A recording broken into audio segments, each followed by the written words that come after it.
Can you feed programming, please? Can't. You'll do that on all 3 of those pots.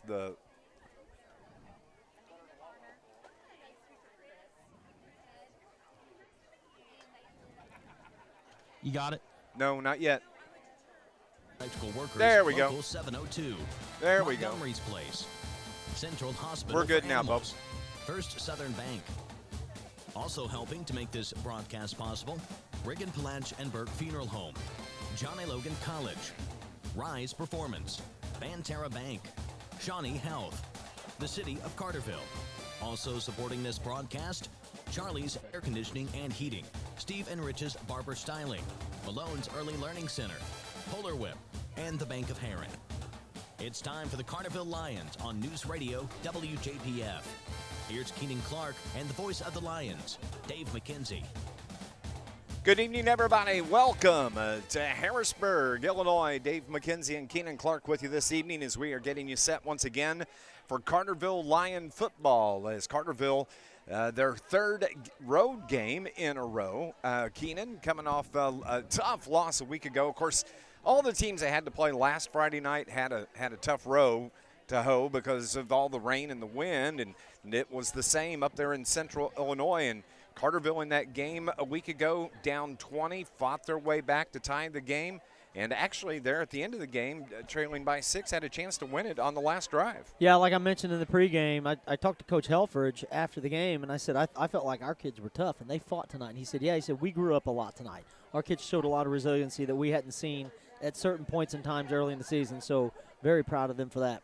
This is our IBEW Local 702 pregame show as the cheerleaders and the band are making their way to the track here at Harrisburg. We're at Taylor Field, Alway Fieldhouse to our left. This is a great complex that Harrisburg has put together, Keenan. It looks nice, and they have packed the stands tonight, too. We're sitting down in the canopy at the top of the bleachers, and I defy you to find somebody in these bleachers that is not wearing a Harrisburg Bulldogs football shirt. Completely agree with you. Of course, it is their military appreciation night here tonight at Harrisburg. The Bulldogs are going to be wearing their camo jerseys over their purple pants and with the black numbers on that. So the great turnout here for Harrisburg Bulldogs. They come into the game Carterville 3-2. Harrisburg has been a quiet 4-1 on the season, coming off that win a week ago over Massac County 62-7. Yeah, they've won every game that they're supposed to win, and so tonight's going to be, right now it's probably looking at it like a coin flip type of game. No one knows how this one's going to end up. Hopefully Carterville can come out on top. Hopefully so. We're going to go on and take our first break here on our IBEW Local 702 pregame show. When we come back, I had a chance to talk to the head coach of your Carterville Lions, Brett Dial, and you're going to hear from the head coach. That's coming up here in moments on News Radio WJPF.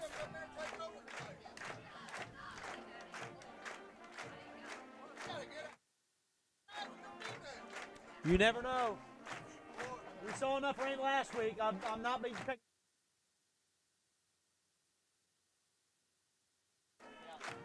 Keenan, can you put, Gannon, can you put those commercial pots in so we can hear? I'm not hearing any. Yeah, my fault. That's all right.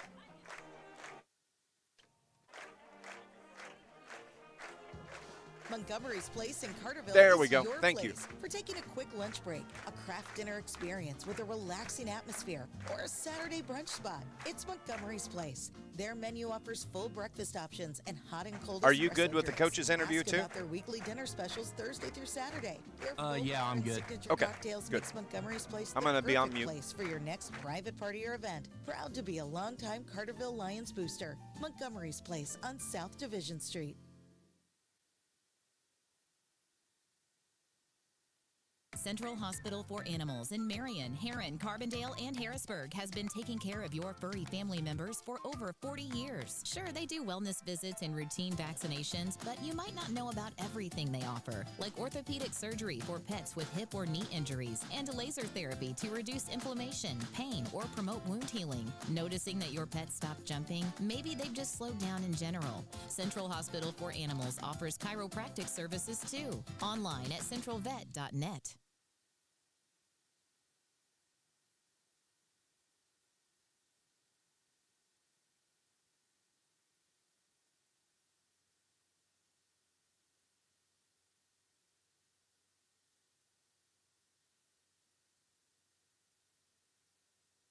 I've lost my programming, Gannon.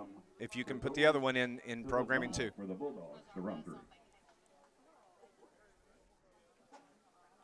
Is a win. Plus, Pantera Thank you. is the bank that Got it you now? want Yep, as a we're good. partner. Stop by We're Pantera good. branch for details. Pantera is a proud supporter of regional athletics. Member FDIC.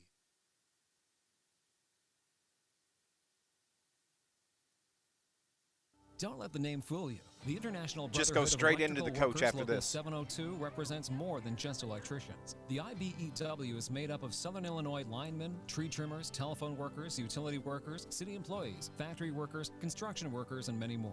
So when you support the IBEW, you're really supporting Southern Illinois. Help make Southern Illinois a brighter place. Put your trust in the International Brotherhood of Electrical Workers, Local 702, providing a better lifestyle for members and a better life for all.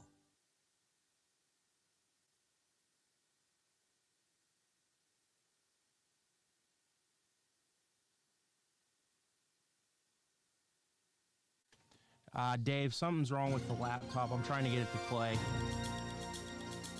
Okay, just skip it. Just bring it back to us after the weather. Tonight, clear in 58. The new day brings us sunshine in 85, clear in 63 on Saturday night. We close out the weekend. Sunday, sunny 84. Sunday night, temperatures dipping down to 50. Monday, back to work. Sunshine. Just remember to play that bump music to bring me back. Night, clear in 46. Yep, I got it. 72 on Tuesday, and no mention of rain in the forecast right through next Thursday.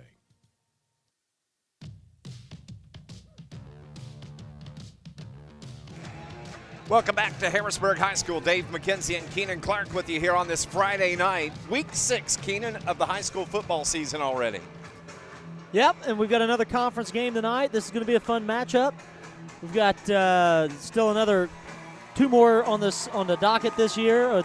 Next 2 weeks are going to be conference games, so things are going to shape up now. Yeah, things are going to shape up, especially after tonight. Just 3 games left. Just 1 more road game for the Lions, and that's coming up next week as well. Harrisburg, as we mentioned, 4-1 on the season, Keenan, coming off that big win. This is just their second home game of the season here. So it sounds like a lot of things about their schedule is different than ours. We've been on the road a lot. They've not been, they have as well. But, our schedule gets tougher. I mean, it's really heavy at the beginning of the season. And then towards the end of the season, we're going to get teams that haven't won as many games, whereas Harrisburg is flip-flop. They played some teams early on that have struggled to find wins up to this point in time, and then now they're getting ready to step into seeing us. They're going to see Benton. They're going to see Murfreesboro coming up in the next few weeks. So Harrisburg's got a tough road to hoe as well. Let's flash back to a year ago. Harrisburg beat Carterville twice. They beat us back in September in an outstanding game, 29-28. It was a 1-point win for the Bulldogs, but then they got us in the playoffs in that first-round playoff game. Carterville wasn't the same team there in the playoffs that they were at the beginning of the year when they started 5-0. No, they had started to hit some injury bugs a little bit this time last year. You were looking at the weather was changing. We were a passing team. We weren't getting good passing elements and things like that. I talked to Riley Crane today, and Riley Crane was like, that matters. We have a little chip on our shoulder. We're going to go on and take another break here on our IBEW Local 702 pregame show. When we come back, we're going to have the kickoff here from Harrisburg. It's Carterville Lion football on NewsRadio WJPF. Middle school band under the direction of Mr. Mark Hinshaw. Gannon, just play commercials. Just play commercials until I tell you to come back. We're doing the anthem. On Facebook after tonight's game for River Radio Sports Central's Friday Night Live, presented by Charlie's Air Conditioning and Heating in Carterville. Catch all of tonight's scores and join in the discussion on Friday Night Live. River Radio Sports Central, powered by Clark Concrete and IBEW Local 702. I'll see you live on Facebook tonight for Friday Night Live, presented by Charlie's AC and Heating.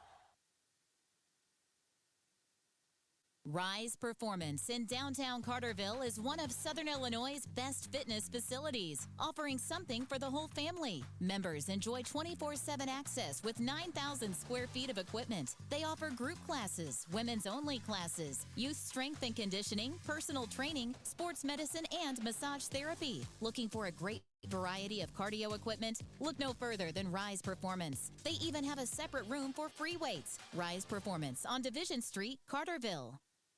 SIU Credit Union now offers interest with their free checking with e-statements accounts. Sign up for free checking and start earning a dividend on balances over $1,000. Open with just $25 and there's no monthly fees when you sign up for e-statements. Get access to over 85,000 free ATMs nationwide and free online banking and valuable SIU CU rewards. To start earning, apply online at siucu.org. Membership required, insured by NCUA. SIU Credit Union now offers bring it back after this with their free checking with e-statements accounts. Sign up for free checking. Hey everybody and start online, earning good a evening to dividend you. on balances over $1,000. Thanks for watching. Open with just $25 and there's no monthly fees when you sign up for e-statements. Get access to over 85,000 free ATMs nationwide and free online banking and valuable SIU CU rewards. To start earning, apply online at siucu.org. Membership required, insured by NCUA. On their offensive line, 180-pound seat. Dave McKenzie and Keenan Clark with you from Harrisburg for Carterville Lion football here. Carterville coming off that loss a week ago, Keenan Clark. But, in Class 3A, St. Joe was number 4 going into the game with Carterville. They picked up a spot in the AP polls, moving up to number 3 this week. And rightly deserved. They've beaten some good teams in their area. They beat Unity in a pretty close game up there, Tolono Unity. They've beaten Carterville now. They've earned that ranking. So that's just another team that Carterville has had on their schedule already that is potentially a quarterfinal, semifinal state playoff opponent. Looking at other conference games around Southern Illinois in the River to River tonight, Anna Jonesboro at Pinckneyville, Benton Rangers at Nashville. That should be a good ball game tonight. Yeah, that'll tell us a lot. That's going to tell us a lot. West Frankfort is at DuQuoin. On the Ohio side, Massac at Heron, and then Murfreesboro is playing up Metro East there at Madison, a non-conference game for the Red Devils. When you look at the Little Egypt top 5 this week, Murfreesboro number 1, Marion number 2, Johnston City number 3, DuQuoin number 4, and Chester number 5 in the top 5. DuQuoin is the one team that's handed Harrisburg a loss so far this year. It is, absolutely. So that kind of gets you set here for our game tonight. The starting lineups are being announced. And, of course, listening here on News Radio WJPF, you can go to WJPF.com. And you can go over to YouTube and you can watch the game with the radio call. We have the stream up and running. And however you would like to listen to the Lions, you've got several options here this evening. Is your headphones okay? Can you hear? Yes, barely. I feel like I'm sitting next to the speakers at a rock concert. You are next to the speakers at a rock concert, so it's like it's in the booth with us right here. It is. But great crowd here for Harrisburg. Looking forward to this game tonight. And we've seen some really good things out of the Carterville Lions offensively the last couple of weeks. They've really started to create an identity as an offensive running team, and they've got 2 guys that, Amon Cozy last week, he runs for 70 yards on 8 carries. And then you balance that out with Chance Myers, who picked up over 120 yards on his 20 carries. So we've got 2 guys that can get big chunks at a time. That's averaging 6, 7, 8 yards a carry offensively. We really saw this offense start to take off whenever Coach Dial decided to rotate Andy Johnson and Nick Bishing, because, Bishing was our leading receivers for the last 2 years, and we lost those hands at the first couple of games when he was at quarterback solely, but now being able to put him out and receive, Andy Johnson steps into that quarterback role. That opens things up and gives you a good set of hands out there. It's not just the hands that he can catch the ball. Yeah, he can definitely catch the ball, but he can take the top off the defense as well. He's so quick, he gets it back beyond the safeties, and he blows the defense up just with his speed alone. Yes, he does. So, lot to go on, and we'll be talking about it through the entire evening. Nonetheless, we are glad to have you with us here for Carterville Lion football tonight on a picture-perfect night in Southern Illinois. And as the evening goes, it'll cool down a little bit. It's a little bit muggy. There's a little bit of humidity in the air. I'm not complaining about it. No. It feels nice. Last week, I'll take it. What did we have? 55-mile-an-hour wind gust up at St. Joe, and rain that second half. I asked coaches if they wanted me to come out there and just spray them down with a water hose during the entire game because that's all they've done the last couple of weeks. If we'd have sit in the bleachers with a canopy last week, we would have ended with no canopy. No, you're right. Well, there wouldn't have been enough people to hold it for us. No way. Not at all. So Harrisburg is going to kick off to your Lions. They're going to have the ball teed up at the 40-yard line. Hey, thank you for tuning in to Lions football here on News Radio WJPF, or if you're watching on our YouTube channel. Harrisburg in their purple pants with the camo jerseys, and the ball is kicked away. Carterville bobbles it at the 15-yard line, bringing it up across the 20 to about the 22-yard line. That's where the Lions are going to start, 1st and 10 here at Harrisburg. Probably need another step to catch that ball in the air. We get it in the air, and we can take off moving and perhaps get a little bit more positive gain on that. But when the ball hits the ground, you got to turn around and go pick it up. It's hard for your front group, your front 8 or 10, to hold the blocks that long. So starting with a little bit short field position here, but we'll be fine. Here come the Lions from their own 23-yard line, and it's going to be Nick Bishing at quarterback for the Lions. He's got Chance Myers, his running back, on his left hip. Receivers spread left and right. Bishing throws it out to the far side. Parker Poole has it, and he's spun down at about the 28-yard line there. It's going to be 2nd down for the Lions. You know, we've mentioned it multiple times on here, but last year Harrisburg really pressed our receivers and got right in their face and didn't give them any space at all to work. And so they took away our screen game. It'll be interesting to see if their new cornerbacks this year will do the same thing. Gain of 7 on that pass to Poole. Gets it out to the 29, and the runner is brought down short of the line of scrimmage. It's going to be a loss of about 1, it looks like. So bringing up 3rd down and 4 now for Carterville.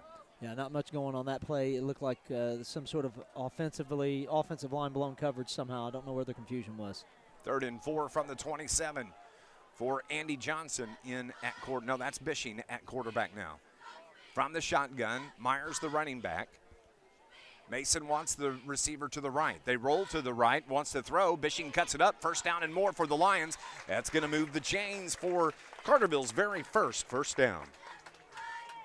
I'm not sure we got a spot to get the chains moved here. I think we're going to see a 4th and short here, Dave. Wow. It is going to be short, about a yard. So it is going to be 4th down and 4. Or 4th and 1, rather. Yeah, it looks like Carterville's not going to take any chances. Be smart here. Punt the ball away. You got the first possession of the game. Nothing produced from it. Let's just flip the field over and try to let your defense go to work. Harrisburg sends 2 deep. And it's going to be Jamie Jones kicking it away. Short kick for Jamie. Hits at about the 43-yard line. Harrisburg's just going to let it roll. And a pretty decent roll. It's going to put it down at the 36-yard line. That's where the Harrisburg Bulldogs are going to start. This Lions broadcast is brought to you by Mayor Brad Robinson in the city of Carterville, and they want to remind you of the Carterville Art Stroll happening tomorrow. The Art Stroll in Carterville will be hosted in the 2 blocks of downtown from 10 a.m. until 3 p.m. Division Street will remain open, and arts exhibits will be displayed on the sidewalks and in participating businesses. The city of Carterville says, let's go Lions. Harrisburg has it. The 10:07 mark, their first possession of the game, 1st and 10 from their own 36-yard line. As the quarterback, Owen Rand, has 2 running backs, and he gives it and coming out across the 35 to about the 38-yard line. Short gain on the carry by Aiden Unthank. Yeah, you're going to see a lot of that. I think Harrisburg likes to go 2 backs in the backfield. When they do, Carterville is going to bring Crane up, and they're going to let him and Poole potentially play kind of like that outside linebacker DN position that we saw from them the last couple of weeks, and then just invert and put our corners back in the safety position. So we're going to kind of dare them to throw the ball out of that formation. Brendan Hicks was the ball carrier. As Owen Rand, he's been a multi-year starter for Coach Griffith. He's got a good length to him, good quarterback, and he gives it to his running back, who falls out to about the 39. They're going to mark him right at the 40-yard line. So a gain of 3, and still going to be about 6 yards for a 1st down. Nice job for our defensive ends collapsing on that. We had Evan Berry and Jamie Jones crashed hard and save that from being a big gain.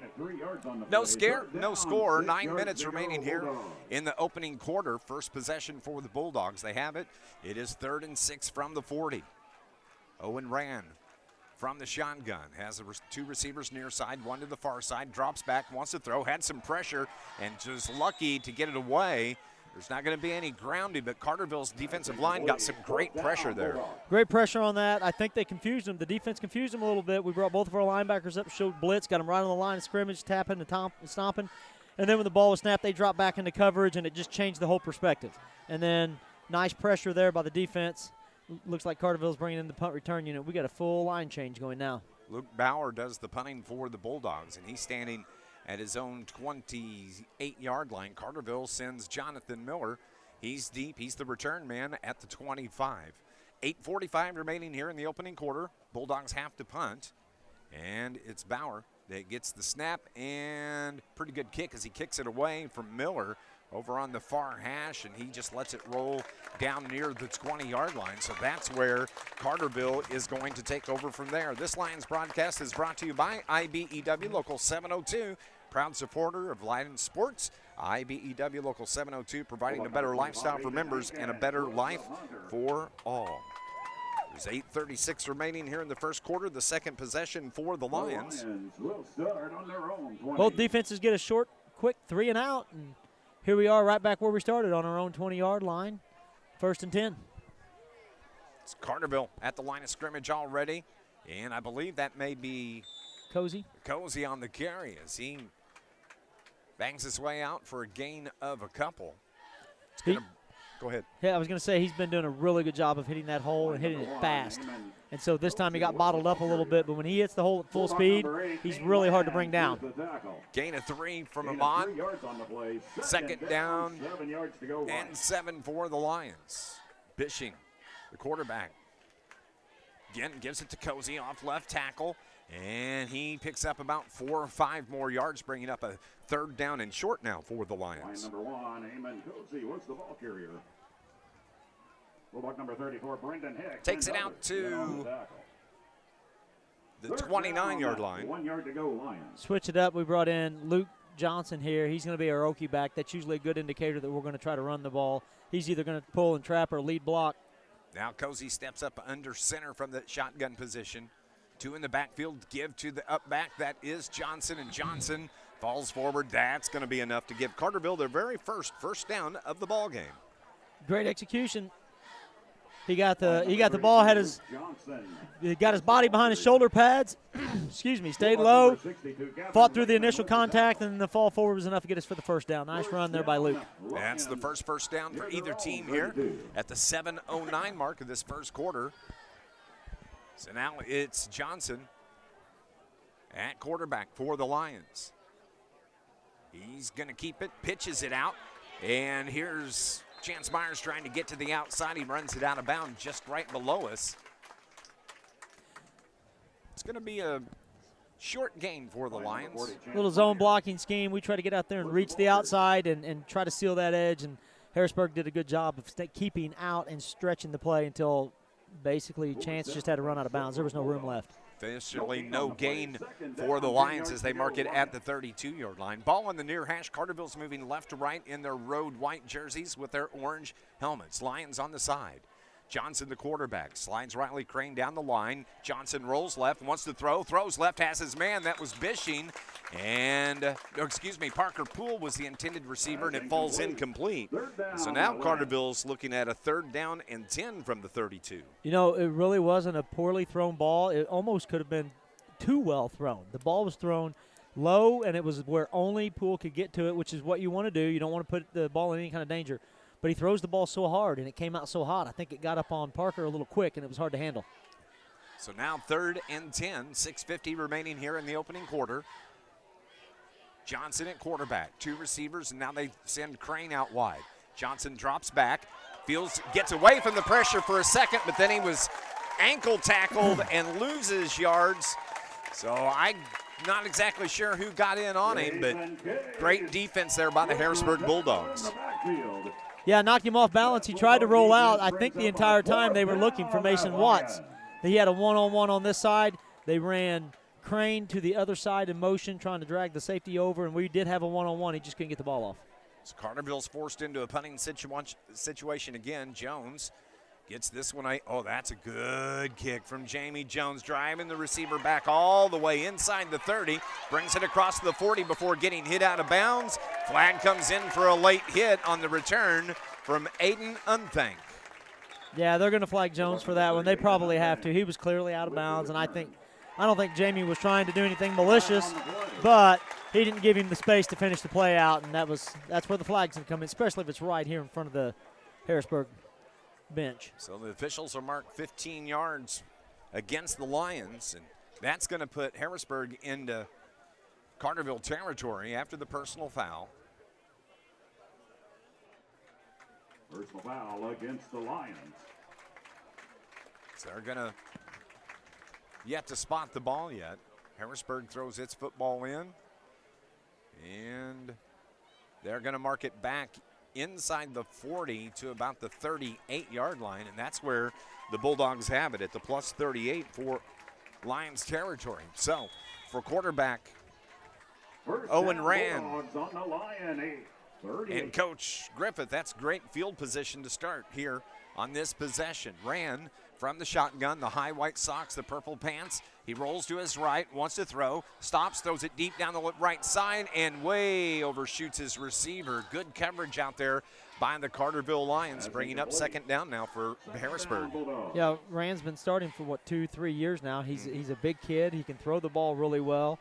And what we saw early, at least in that first drive, it looked like if Carterville can put a little pressure on him, heat him up a little bit, and force him to make some decisions under pressure, you might be able to contain it a little bit. But that ball was a nice ball. I think there was a little bit of a miscommunication out there. Good coverage by Rylan Zabluski. Owen Rand stands 6'4", big, tall, scrapping kid at quarterback. Throws it out to the right side, has his man out there. It's caught, but Carterville's defense wraps up the receiver and spins him down at the turf. Got a hold of that jersey and held on to him, and pursuit brought him to the turf. Yeah, nice open field tackle by Riley Crane. In fact, I didn't even see the receiver there. I thought he was throwing it to the split end on the far side, and this receiver came out of nowhere and picked it up. So now the Bulldogs are looking at a 3rd down and 5 as they have it at the 33-yard line of Carterville. Carterville get a defensive stop here. And when you get an offensive team who likes to run the ball and can push it 2, 3, 4 yards at a time like Harrisburg, I mean, this is 4-down territory. They're not going to punt if we stop them. We need a good loss. Coach Matt Griffith gets the play in. Rand takes the snap, gives it to his running back. That is going to be Hicks, I believe, on the carry. It's going to be short of a 1st down, so now another 4th down for the Bulldogs. Yeah, it looked like Luke Johnson and Crane in on that one. But, again, there's no reason for them to punt at this point in time, and I don't know that they're going to have the leg for a field goal. So we're going to see another shot here. Fourth down and going for it. Yep, 4th and 2 for the Bulldogs. They get the play call from the sideline. They're going to send their receivers over to the far side as they shift over left to right. Carterville needs to stop defensively. No score. 4:37 remaining here in the first quarter. The second possession by the Bulldogs. Rand at quarterback from the shotgun. Brings a man in motion near side. Wants to throw. Throws it. Has him and incomplete as Carterville's defense was right there with Thomas Ware. Was that right? Yeah, Hayden Harrell with the coverage on that play. Yeah. With the pass coverage. So an outstanding defense and turning it over on downs, giving it to the Lions here with 4:24 remaining. It's been a fairly uneventful half, so let's see if Carterville can put a little spark in it here. Neither team has actually moved the ball past the 50-yard line yet. No, you're exactly right. So here come the Lions. Out on the far side, Parker Poole just runs over the defender, picks up about 8 yards. It's going to bring up about 2nd down and 2. Man, he's so strong. He is, and he weighs 210 pounds, and his defender out there weighs 170, and so he's just going to lower his shoulder and take those few extra yards, especially if they're going to give him time to catch the ball and turn and square. So Carterville has the ball now. 1 yard to go, Lions. 2nd and 1 officially. It's the give to Myers. Myers falls forward, and that's going to be enough to move the chains and give Carterville another first down. Good work for Chance on that one. We got a nice lead block on the far side by Crane. Interior line did a very good job of opening up that hole, just enough to get us the first down. And now we're starting to move on offense a little bit. On their own 43. So 1st and 10 from the Carterville 43-yard line. We now have Watts and Poole on the same side here. Carterville moving left to right. Bishing popped in the backfield. He took one step toward the line of scrimmage, and the defender from Harrisburg was right in the middle of his chest and just dropped him in his tracks. You know, you run Chance Myers across the front of the quarterback, hoping to draw your linebackers or hoping to draw the defense that direction. And what happens if Harrisburg's got a stunt in the backside on that hole, he's just going to come through untouched now. He's not going to bite on that because he's got a different responsibility. 2nd down and 10. Throw down the left side. Receivers there. That's full. He's got it, and he's brought down at about the 25-yard line. What a pass right on the money to Parker Poole. That's a great pass, and that's also a catch that we weren't making earlier in the year. Like, we were just having a hard time coming up with those 50-50 balls, and that one was Parker Poole all the way. Really good catch and nice job of getting down there and giving Carterville a good opportunity to score for the first time today. And good coverage by the defender. He was right there step for step with him, but Poole went up and got it and pulls it down at the Harrisburg 25. So Carterville has something brewing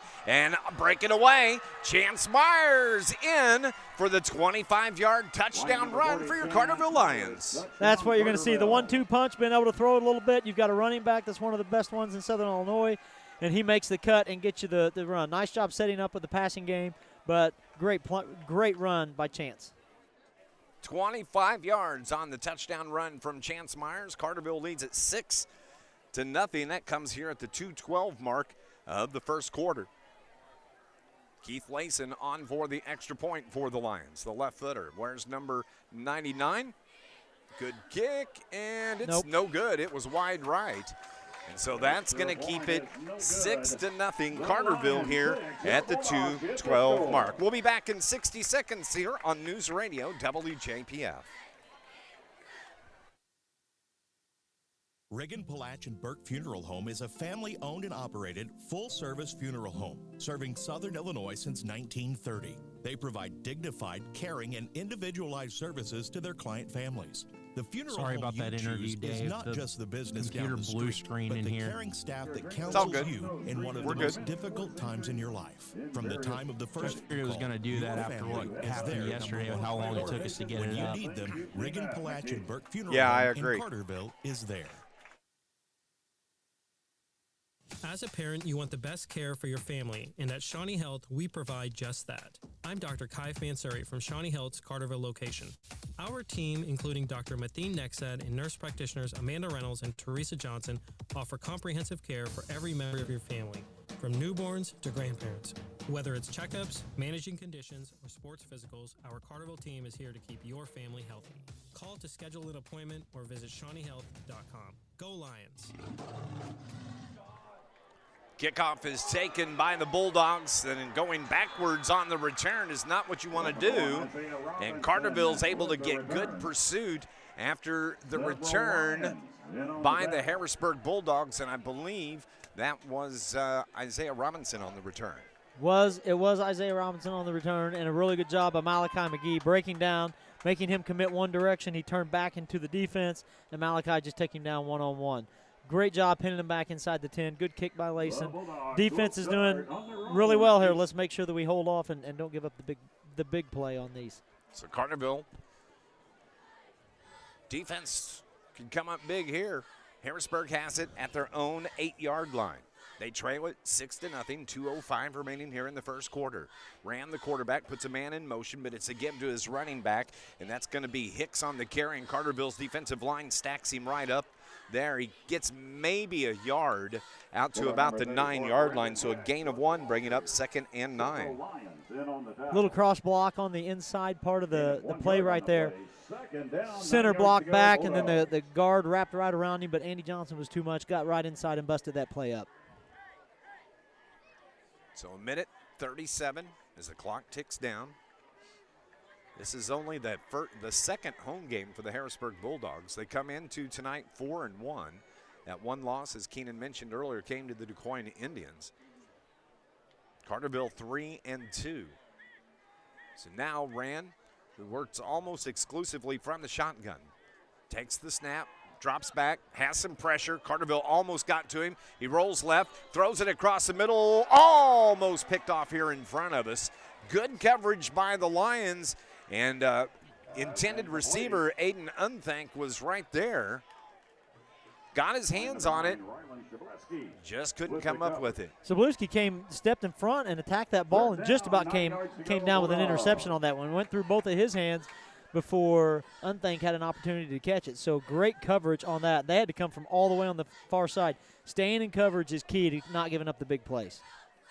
So now it's 3rd down and 9 with 68 seconds remaining.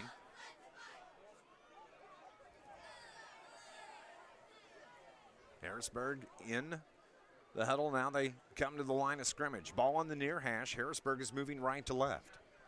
They have their camo jerseys on. It's Military Appreciation Night here at Taylor Field. Rand now drops straight back, 2 steps, has some pressure, steps up, throws it across the middle, and misses his wide open receiver. And I think that was Nash Villette. That was the receiver. And now it's going to be 4th down and 9, and Harrisburg's going to have to punt the ball.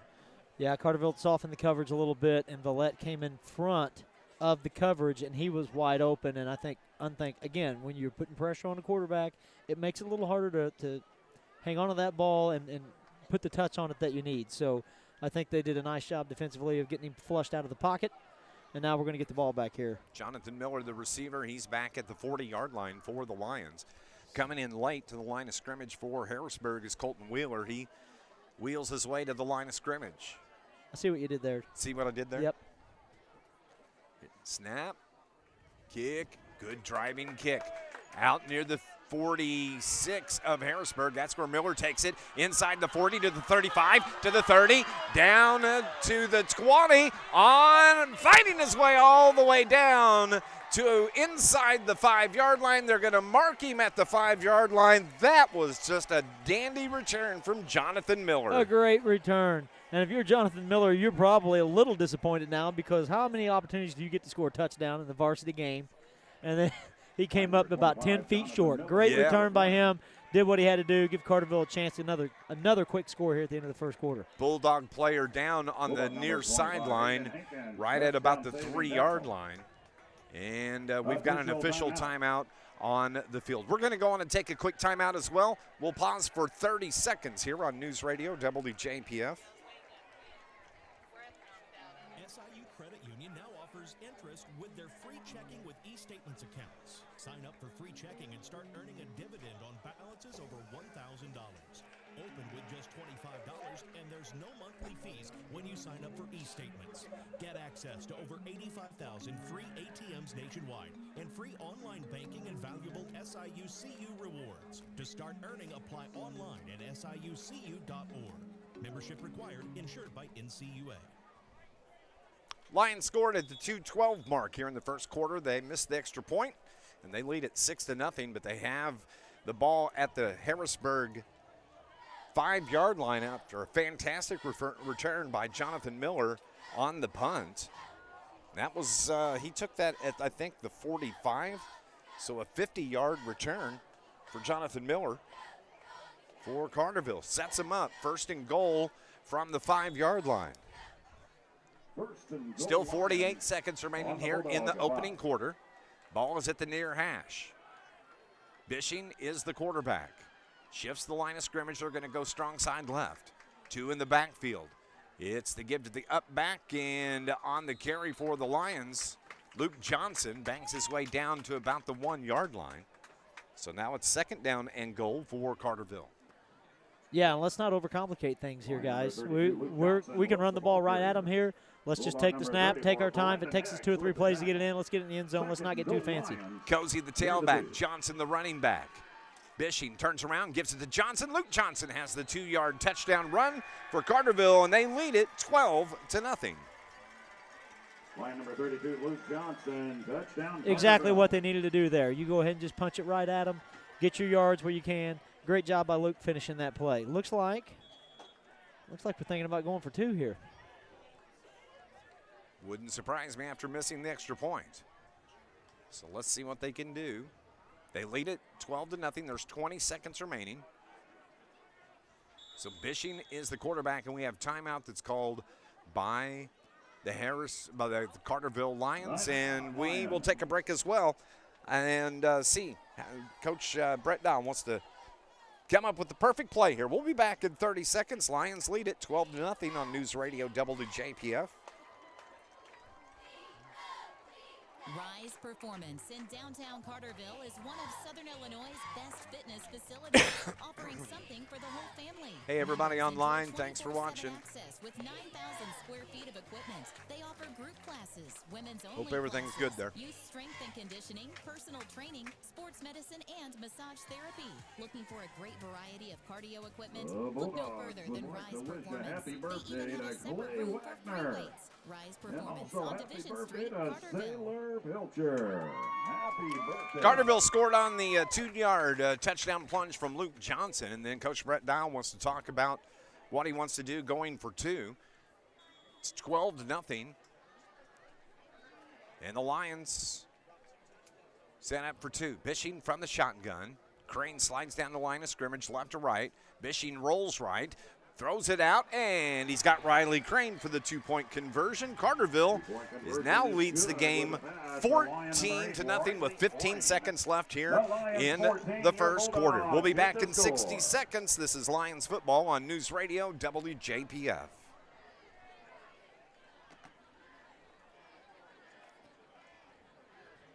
with people who know and love Southern Illinois.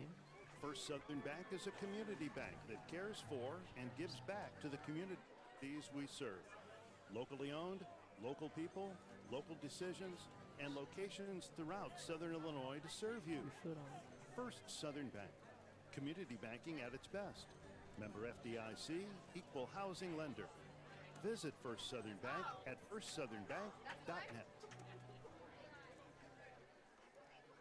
The seasons are changing, and it's getting colder. And your heating system just quit.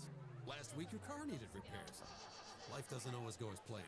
At Charlie's Air Conditioning and Heating in Carterville, they understand. That's why at Charlie's, they won't sell you something you don't need. They diagnose the problem and tell you exactly. Hey, Dave, I don't know who I need to let know, but the John A. Logan hotkey is not working. Okay. You may have to try to enter that number there and see how that does. So. Carterville kicks it away. Harrisburg returns it out to about the 24-yard line here with 15 seconds left. Carterville leads it 14-0. And Carterville, the last 2-12, has scored 2 touchdowns, Keenan. They have. Looks like offense is starting to get some things worked out. And once again, on the kickoff, the return man lets the ball hit the ground, and that gave Braden Brown and Carter Jones enough time to come in and collapse on him and prevent a big return. So it's 1st and 10 from their own 24-yard line. Owen Rand, the quarterback. Ball on the near hash. Gives it to his tailback. That's Hicks. Hicks off the left side, bangs his way out for a first down. That is going to be the very first down for the for the Harrisburg Bulldogs, and that's how we're going to end the first quarter of football. Heading to the second, Lions are up 14-0 here on News Radio WJPF, back in 60. As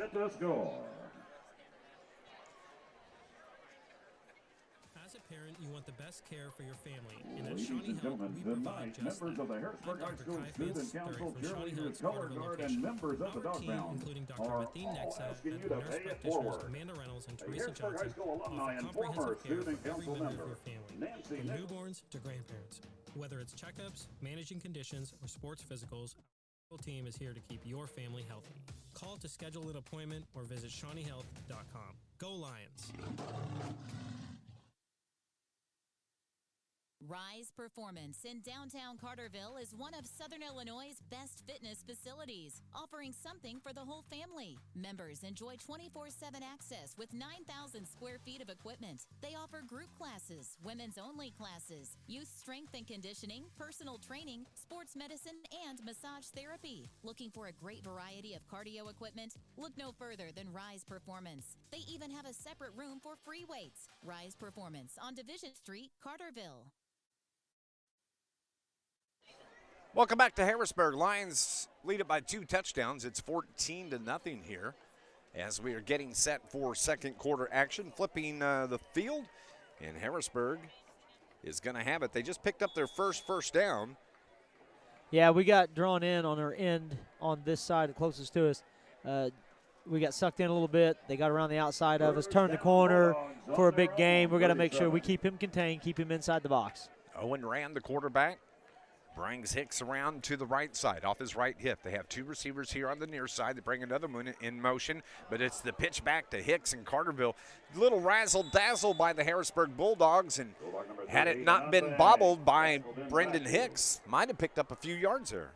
Yeah, there's just so many things going on that play. I think they were coming out of a break, and they had a chance to talk about it and decide what they wanted to do. And sort of like what we saw last week with St. Joe, whenever you come out of a break like that and you have some time to kind of draw something up, they try to draw up something a little fancy. It just didn't pay off. So now it is 2nd down and 12 after a loss of 2, and that's from the 35-yard line. As Rand, again, 2 receivers here to the right side. Hicks, the running back. Rand looks to throw, pumps it across the middle, caught, and knocked right to the turf. It's going to be about 2 yards, maybe a yard short of the first down, but what a nice pass, what a nice reception to hang on to the football.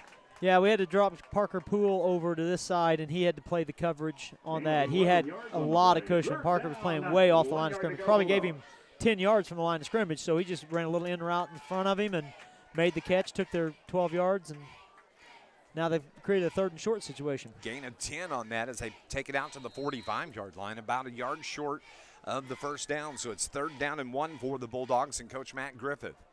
They bring a man here to the sideline. Coming out of the game is going to be Braxton Welch. Coming into the game for Harrisburg is going to be Brody Nyberg. So he settles in over on the far side of the line of scrimmage. I think there might have been an equipment issue because they allowed him to reset the clock on that. Yep.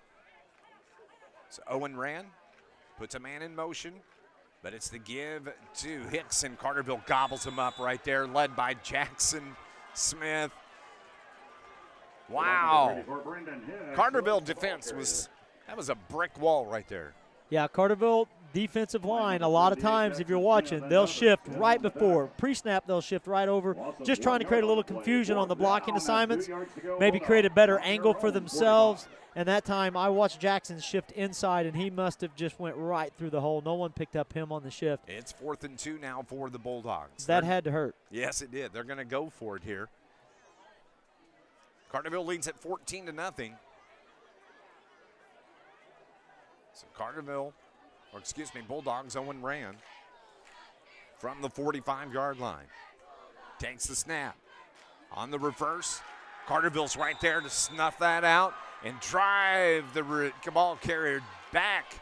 A loss. They're going to give him not quite the line of scrimmage, and Carterville forces a turnover on downs and gets the ball right back here at the 9:24 mark. They were ready for that one. Not only did they stop them, but it's a positive game for Carterville's offense right there. Andy Johnson and Jamie Jones picked up 2 or 3 yards themselves just by making the play further in the backfield. It was a nice job setting up your offense. And Carterville's going to have it at the plus 44 of Harrisburg. This Lions broadcast is brought to you by Stephen Rich's Barber Styling for men, women, and children, offering cuts, stylings, and perming. Walk-ins are welcome on South Division Street in Carterville. 1st and 10 for the Lions from the Harrisburg 44-yard line. Here comes Crane in motion. Bishing looks to throw. Throws it down the right side. Man is there. Mason Watts goes up for it. No flag. Finally, the flag comes in, and it is going to be pass interference as the defender bumped Watts as he got in the air. So that's going to add penalty yards on for the Lions. Mason Watts can play over the top of you. I mean, when I say that, like vertically straight up in the air over the top of you, he's a state qualifying high jumper, and you really don't have much of a chance if the ball's in the right spot, but just to hit him and hope he doesn't catch it. That should move the chains. That's a 10-yard penalty, I do believe. And it does move the chains. And that was a smart penalty by the defensive back on that, because if he comes down with that, if it's not a touchdown, it's still a 25-yard gain. So that gets Carterville to the 29-yard line.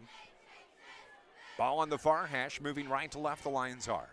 Bish hands it to Amon Cozy. Cozy gets popped from behind, and just a short gain of about 2 now for Carterville, bringing up, it's actually going to be 3rd down and 7 after the gain of 3. Or 2nd down and 7 after the gain of 3. Yeah, and it looks like we're going to leave Cozy in for another possession, for another handoff here. We've done a really good job of balancing him and Chance so far in this game, whereas last time it was a lot of Chance, but much better job keeping him balanced this time, keep him fresh for the second half. Cozy on the right hip of Bishing. Bishing, quick throw out to the far side. That's Mason Watts. Stutter steps around a defender and finally brought down out of bounds over on the far sideline. A gain of 2 for the Lions, and that's going to bring up a 3rd down and 5 now from the 24-yard line. Bulldogs in on the tackle. 8:25 remaining here till halftime. Coming up, we'll have our Shawnee Health halftime report. You'll hear from Darren Kennard as well. We started to see a little teaser of Mason Watts last week. He made a couple of nice plays.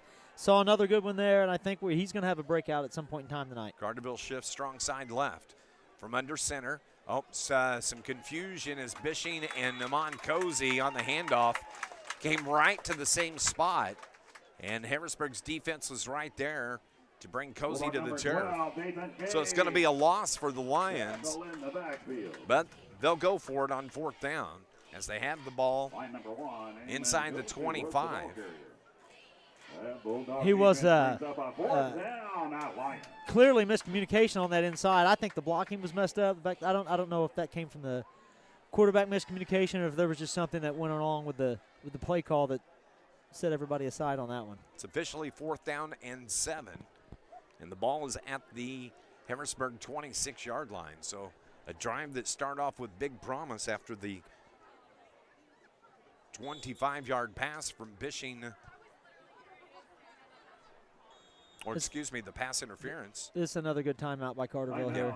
So Carterville takes the timeout here at the 7:23 mark. We'll take a break as well. Back in 30 seconds on News Radio WJPF.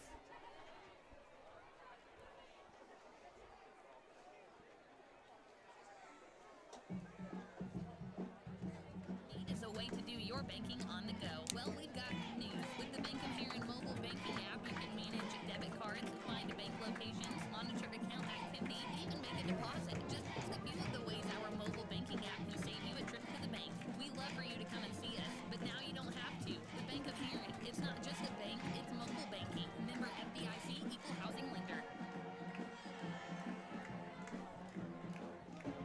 This Lions broadcast is brought to you by Polar Whip, where you can come taste the legend in energy, a Southern Illinois tradition featuring car hops. Call 618-988-9210, and they'll have it waiting for you when you arrive. Also brought to you by Malone's Early Learning Center in Carterville, offering programs for infant to school-age children as well as pre-K to Head Start. The best care anywhere, that's at Malone's Early Learning Center in Carterville. It is 4th and 7 for the Lions. As the quick pitch to the outside, Carterville, first down, far sideline, and is that Chance Myers on the carry of 26 yards, a touchdown for the Lions. Really well ran, well executed option play to the right side, fake the handoff to Bishing on the left. Actually, I was sitting here thinking they're going to give the ball to Bishing here. He's going to be our 4th and long person, and then he draws the defense to the left side. Nice pitch, and then Chance Myers was getting faster as he reached the end zone. 7-17, Carterville leads it 20-0. Man, he was down the far sideline quick. Here's the kick, and it is good. Carterville leads it 21-0 here on News Radio WJPF back in 60. Montgomery's Place in Carterville is your place for taking a quick lunch break, a craft dinner experience with a relaxing atmosphere, or a Saturday brunch spot. It's Montgomery's Place. Their menu offers full breakfast options and hot and cold espresso drinks. Ask about their weekly dinner specials Thursday through Saturday. Their bar and signature cocktails makes Montgomery's Place the Can you guys still hear perfect place broadcast for your next okay, Dave? private party or event. Yeah, Proud to it be sounds good. longtime Carterville Lions booster, Montgomery's Place on South Division Street. Central Hospital for Animals in Marion, Heron, Carbondale, and Harrisburg has been taking care of your furry family members for over 40 years. Sure, they do wellness visits and routine vaccinations, but you might not know about everything they offer, like orthopedic surgery for pets with hip or knee injuries and laser therapy to reduce inflammation, pain, or promote wound healing. Noticing that your pet stopped jumping? Maybe they've just slowed down in general. Central Hospital for Animals offers chiropractic services too. Online at centralvet.net. Back here at Harrisburg, Carterville leads it 21-0 after the 26-yard touchdown run from Chance Myers. Here with 7:17 showing till halftime. That was a great run from Myers. Oh yeah, when he got it pointed north and south after he turned that corner, I didn't think that anybody was going to touch him. Kickoff by Carterville. It's going to be taken at the 15-yard line by the Bulldogs. They bring it out across the 20 to about the 22-yard line, and that's where Coach Matt Griffith and the Bulldogs are going to start. This Lions broadcast is brought to you by Campbell Brothers Garage and Towing, serving Southern Illinois for 50 years. Full-service garage with new computerized four-wheel alignment machine. And if you need a tow, you can call 618-942-4875. That's for Campbell Brothers Garage and Towing. The Bulldogs will start on their own 29. 1st and 10 from the 29 for the Harrisburg Bulldogs. Owen Rand has two receivers to his right. It is Hicks, the running back, to his left. Gives it to Hicks. Hicks plows his way forward, out across the 35 to the 4, near the 40. He's going to be brought down just a little bit short, out about the 39. And the officials will take a look and see if it was enough for a first down. And on the official mark, it's going to be just a touch short. So 2nd down and less than 1. Out to about the 29-yard line. Little inside trap. Nice job hitting the hole quickly by Hicks. He made a very good gain here. Carterville, I think, had Jackson Smith was over on the sideline during that play. He was just catching his breath, I believe. I think he's healthy, so he's back on the field now. They're gonna. And after eyeballing it down the line, they're going to move the chains. They didn't bring the chains out for a measurement. But he had to close. I guess you had to close that left eye and look down the line. That's what you got to do. You got to get in the right spot. Yeah. So it moves the chains. So it is 1st and 10 instead of 2nd and 1 from the 29. Bulldogs hand it off, and Carterville's defensive line is right there. You know who somebody that has just been outstanding, that he doesn't get a whole lot of mentions is Bouchard. Yes. He's and been Jackson, good tonight. you get both of them there. Those are a couple of big boys on the line for Carterville. Yeah, when you look at Bouchard, who comes in on the roster at 290 pounds, and Smith comes in at 360. And you're looking at almost 700 pounds of defensive linemen between just those two guys. Ball at the 40. It's 2nd down and 9 for the Bulldogs. Rand looks to throw. Throws it across the middle and just off the fingertips of his receiver. And I do believe that was Aiden Unthank, the intended receiver. Parker Poole with excellent coverage on that. Did a great job when the ball gets to the man, gets his play side hand out on it and disrupts the pass. Very good coverage. So it is going to be 3rd and 9. They bring these two receivers here to the near side. Harrisburg, the Bulldogs, their purple pants with their camo jerseys, the black numbers. Ran at quarterback from the shotgun. Hicks, the running back, on the left side. Ran, drops straight back, throws it deep down the right side, and overshoots his receiver who had got behind the defender out on that far side. That was Harrell in coverage, I believe. Well, Rand didn't have a choice but to just chuck the ball as hard as he could. He had, once again, Luke Johnson was right in his face. He got tackled as the ball was leaving his hand. when you're putting the pressure on, when Carterville does a good job and brings the heat like they did on that play and like they've been doing all night, it's going to create a lot of problems in the passing game, really help out your defensive backs. So it's 4th and 9 for the Bulldogs. Lions are up 21-0. 5:40 on the clock, and the Bulldogs are in a punting situation. Jonathan Miller, who had an outstanding return moments ago, is the deep man for the Lions. His kick is a little bit short. It's going to be away from Miller, and it goes out of bounds inside the 30 to the 27-yard line, and that is where Carterville is going to take over. Coming up at halftime, Keenan and I will talk about this first half of action. We'll go through and update scores from around Southern Illinois. You'll hear from Darren Kennard, and he takes a look around Southern Illinois high school sports. And that's all coming up on our Shawnee Health halftime report here in about 5.5 minutes. I talked to Darren Kennard earlier this week, and he's been busy hitting golf regionals and volleyball games, and he was just mapping out where he was going to go this week. And that guy, he is all over Southern Illinois. I talked to him right before I left the station. I said, "Where are you heading?" And he said, "I have no idea. Yeah, I don't know where I'm going That's tonight." the life he lives. There's a lot going on. Cozy on the carry, out across the 30-yard line. Keeps the legs going, trying to get to the outside, out across the 40 before being brought down. Amon Cozy moves the chains for the Lions. Good run, way to keep the legs moving. Got a really good block by Mason Watts out on the end to keep a lane open for Cozy when he wanted to get out. So nice job all the way around. You got to hold your blocks whenever you're going to have a potential for a big play. They put the ball down at the 42-yard line of Carterville. So a gain of 15 on that carry by Cozy. On their own at 42.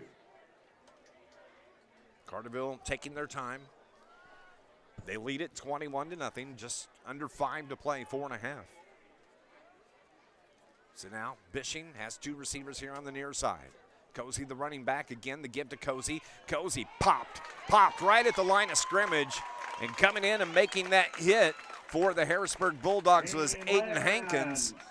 Hankins was right there to meet him on Cozy. Good pursuit right there. He's tough, though. I don't ever worry. If you remember the hit that he took at Heron and popped up, Amon Cozy can take a shot like that, and I don't think it's going to slow him down. But, again, this is what Carterville has done well so far in the last couple of weeks. We're going to take Cozy out. We're going to bring in a fresh Chance Meyer, who just ran a 25-yard touchdown untouched. Meyer sets up on the left side of Nick Bishing, the quarterback. 2 receivers out to the far side. Riley Crane, the tight end. It is the give to Chance Myers, and he gets out to about midfield. What that does is that wears down your linebackers. When you just have to keep chasing these short, powerful runners, it gets your linebackers back on their heels. They start getting tired, and you're going to see that they're going to be dreading watching the ball getting handed off from now on. 3rd and 2 from the 50 for the Lions. Down, 2 yards to go, Lions on the 50. Here's where you have to weigh. Do you want to try to get the first down, keep moving, let the clock run, maintain your 21-point lead, or you want to take a shot down the field? 3:20. Carterville shifts the strong side, left side now. Fishing from under center, gives it to Luke Johnson. He's got the first down yardage for the Lions as he pops his way out to about the 43-yard line. Just give him those hard yards. Let him run them right up the middle. Yeah, and keep that clock running. If we don't get the ball back to Harrisburg, you're guaranteed a 3-touchdown lead going into half. And so I think that's what Coach Dahl is thinking right now. We'll just methodically work it down the field. So the clock under 3 minutes, 2:50. First down, Lions. Keeps the clock moving. They lead it 21-0. And it's 1st and 10. As Bishing throws it down the right side, puts it up over the shoulder. The catch made, but are they going to mark it? He called him out of bounds. I was going to say. Parker Poole went up and got it, high-pointed it, but he was out of bounds.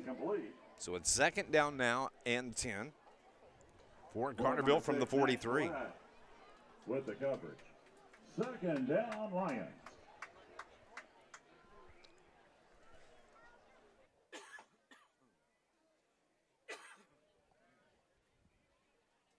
Carterville comes out of the huddle. Big crowd here tonight.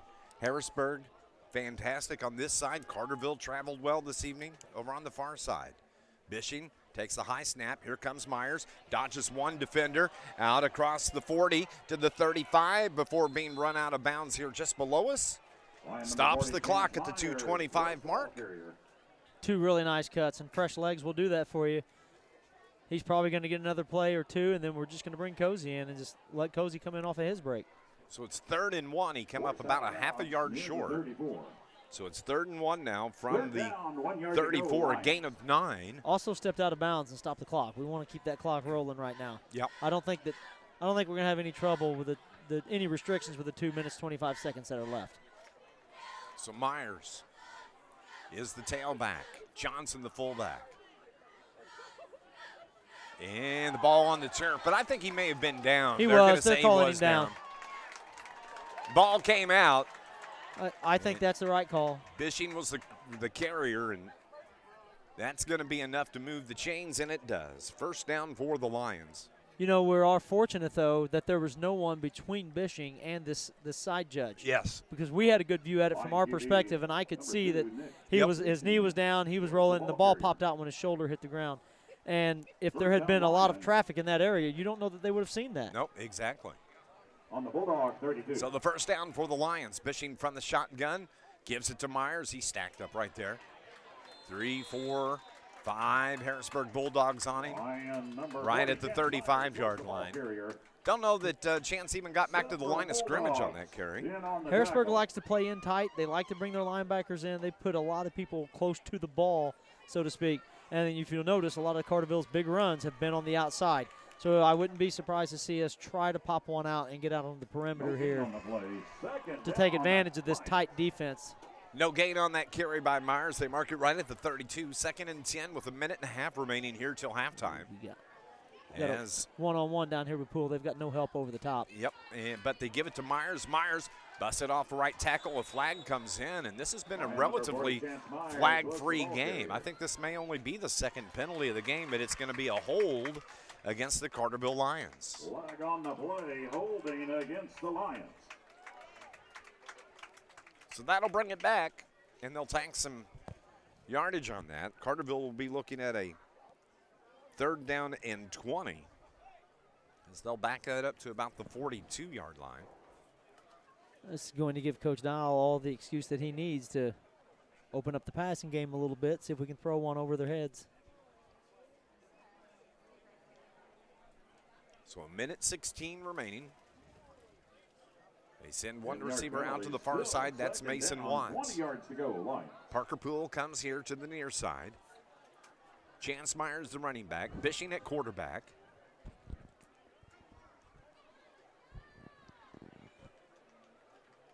Finally, everybody's ready to go.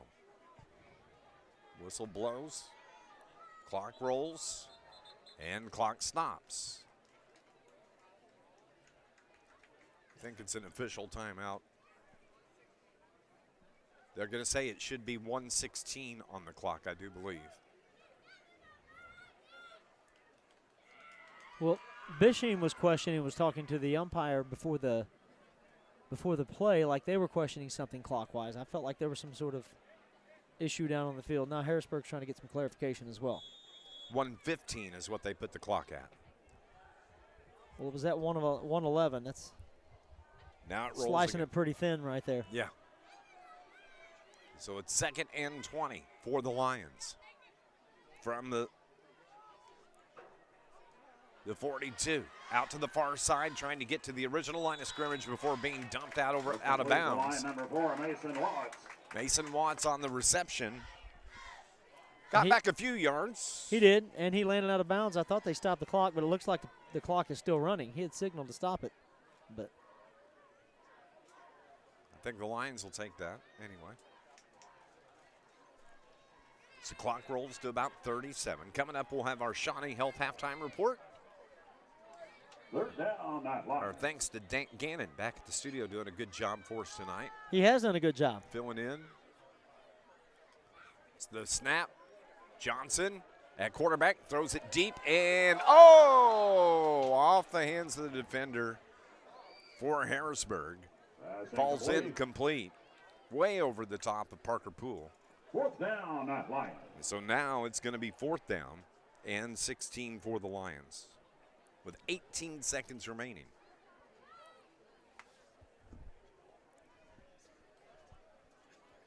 At least it's not windy. At least it's not raining. It's not 40 degrees. Those are a couple of positives. Couple of for sure. positives. Carterville leads this game 21-0, and we have a timeout taken by the Carterville Lions. We'll keep it right here. So Carterville, they scored at the 2:12 mark there in the first quarter, a 25-yard touchdown run from Myers. The extra point was no good, and Carterville led it 6-0 at the 2:12 mark. Harrisburg got the football back. They had to punt it away, and then Carterville scored after a fantastic return from Jonathan Miller. Takes it down to the 5-yard line. They were able to punch it in after a couple of plays, the 2-yard touchdown from Luke Johnson, and that was at the 22nd mark. Carterville, at the end of the first quarter, led it 14-0. And then Carterville, a 26-yard touchdown run from Chance Myers at the 7:17 mark. And that's where we stand right now after the extra point was good. It's 21-0. And you would think that Coach Brett Dial, halftime, is going to be very happy with his team, but he wants to keep the foot on the pedal. Yeah, the special teams have been good. Right now it looks like, if I'm not mistaken, I think that's the third timeout that we've taken. So we don't have anything else. So if we get a long completion here, we can't call a timeout and bring the field goal unit out. It's either score or get out of bounds, or this is going to be the last play for Carterville. So Bishing is the quarterback. Myers is the running back.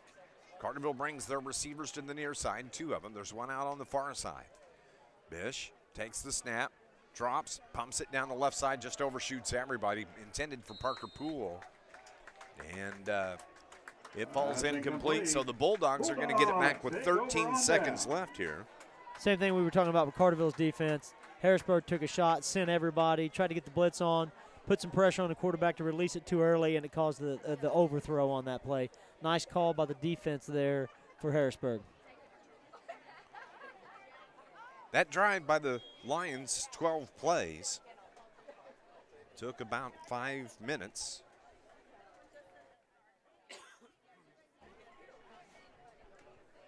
Harrisburg a chance here with 13 seconds remaining. Well, with very little time last year, hit Unthink for a long one against us at the end of the game. That was a dagger. So we're hoping that our defensive back can do a little better job containing here. Throws back across the grain, and it was a low throw, and the receiver had to go down and get it. And they're actually going to say it was incomplete. And that stops the clock with 8 seconds. 2nd down and 10 from the 38. Carterville has their defensive back deep. Yeah, they're going to put Riley Crane way back. We're going to play off the receivers here. Looks like Slabowski's going to give about a 8 or 9 yard cushion. Poole's going to protect the middle. Neither team in a big hurry here. Clock's not rolling, it's stopped. Coach Matt Griffith now, he wants to call a timeout and talk about it. We'll take a break as well. We'll just pause for 30 seconds and come back and close out this first half of football. Carterville leads at 21-0 here on News Radio WJPF. Rise Performance in downtown Carterville is one of Southern Illinois' best fitness facilities, offering something for the whole family. Members enjoy 24/7 access with 9,000 square feet of equipment. They offer group classes, women's-only classes, youth strength and conditioning, personal training, sports medicine, and massage therapy. Looking for a great variety of cardio equipment? Look no further than Rise Performance. They even have a separate room for free weights. Rise Performance on Division Street, Carterville. 21-0 our score here with 8 seconds left. Coach Matt Griffith wanted to talk to his offense. Come up with probably one final play, maybe 2 plays. It also gives Coach Geralds and Coach Wakey a chance to make sure everybody understands the responsibilities. There's no confusion. Really, they don't care if the ball is caught. Just don't let anybody get in the end zone here. So now, Bulldogs come to the line of scrimmage. Owen Rand, the quarterback, the senior, takes the snap, Three-step drop, and the flag comes in. That's going to stop it. That's going to be against Harrisburg. It's probably a motion penalty. Yep. False start against the It's going to be a false start, so that's going to back them up 10. Don't know that it really changes their play any. Yeah, I doubt that they had a 62-yard play that they're not going to use for 67 yards here. 2nd and 15 now from the 33 instead of the 38. With the ball snapped, you got to see what the receivers were doing. Gives our defensive backs a chance to set up. We got 4 across the back line here. We could probably even back them up a little more. We'd be okay. Ran, steps up into the pocket, wants to throw it deep, has one receiver out there and overshoots everybody. As that was unthanked, the intended receiver. That ball carried almost 50 yards in the air. He threw that ball a mile. He's got a gun, I'm telling you. That ends the first half of football, and Carterville Lions lead it 21-0. We're going to go on and take a break. In 90 seconds, we'll be back with our Shawnee Health halftime report here on News Radio WJPF. Ticket booth in the stadium after getting a ticket for re-entry to do so. You will be allowed to come back in with that ticket. IBEW is made up of Southern Illinois linemen, tree trimmers, telephone workers, utility workers, city employees, factory workers, construction workers, and many more. So when you support the IBEW, you're really supporting Southern Illinois. Help make Southern Illinois a brighter place. Put your trust in the International Brotherhood of Electrical Workers, Local 702, providing a better lifestyle for members and a better life for all. Want to know one of the best ways to show your Saluki pride? I'm Luke Martin, voice of the SIU Salukis and proud owner of a Banterra Saluki Visa debit card. Being able to use a Saluki branded debit card with no fees at more than 55,000 ATMs and special Saluki offers is a perk. Knowing that my transactions go towards supporting SIU is a win. Plus, Banterra is the bank that you want as a partner. Stop by Banterra branch for details. Banterra is a proud supporter of regional athletics. Member FDIC. Rise Performance in downtown Carterville is one of Southern Illinois' best fitness facilities, offering something for the whole family. Members enjoy 24/7 access with 9,000 square feet of equipment. They offer group classes, women's only classes, youth strength and conditioning, personal training. So Gannon coming up in this next break. We're going to talk for a couple minutes, and then that's going to be the River Radio Sports bit from Darren. Yes, sir. So you'll do the commercials and then that. And your heating system. So bring it back after this. Performed by Mark Henshaw and Harrisburg High School senior Ryan. And heating in Carterville, they understand. That's why at Charlie's, they won't sell you something you don't need. They diagnose the problem and tell you exactly what's needed. No gimmicks. Whether a fix or a whole new unit. And as your local York dealer, you can trust Charlie's for top quality York products. Call or visit charliesairandheat.com, your local York dealer. Committed to keeping you comfortable no matter what the temperature is. Welcome back to Taylor Field in Harrisburg. Alway Fieldhouse to our left here is Carterville at the half leads the Harrisburg Bulldogs. It is 21-0. Keenan Clark and Carterville just good offense, good defense, and you got a 3-touchdown lead here at the half. Yeah, specifically talking about the defense for a minute, they've done a very good job of containing this power running game that Harrisburg likes to do. We've been tough up front. Our defensive linemen have been filling the gaps.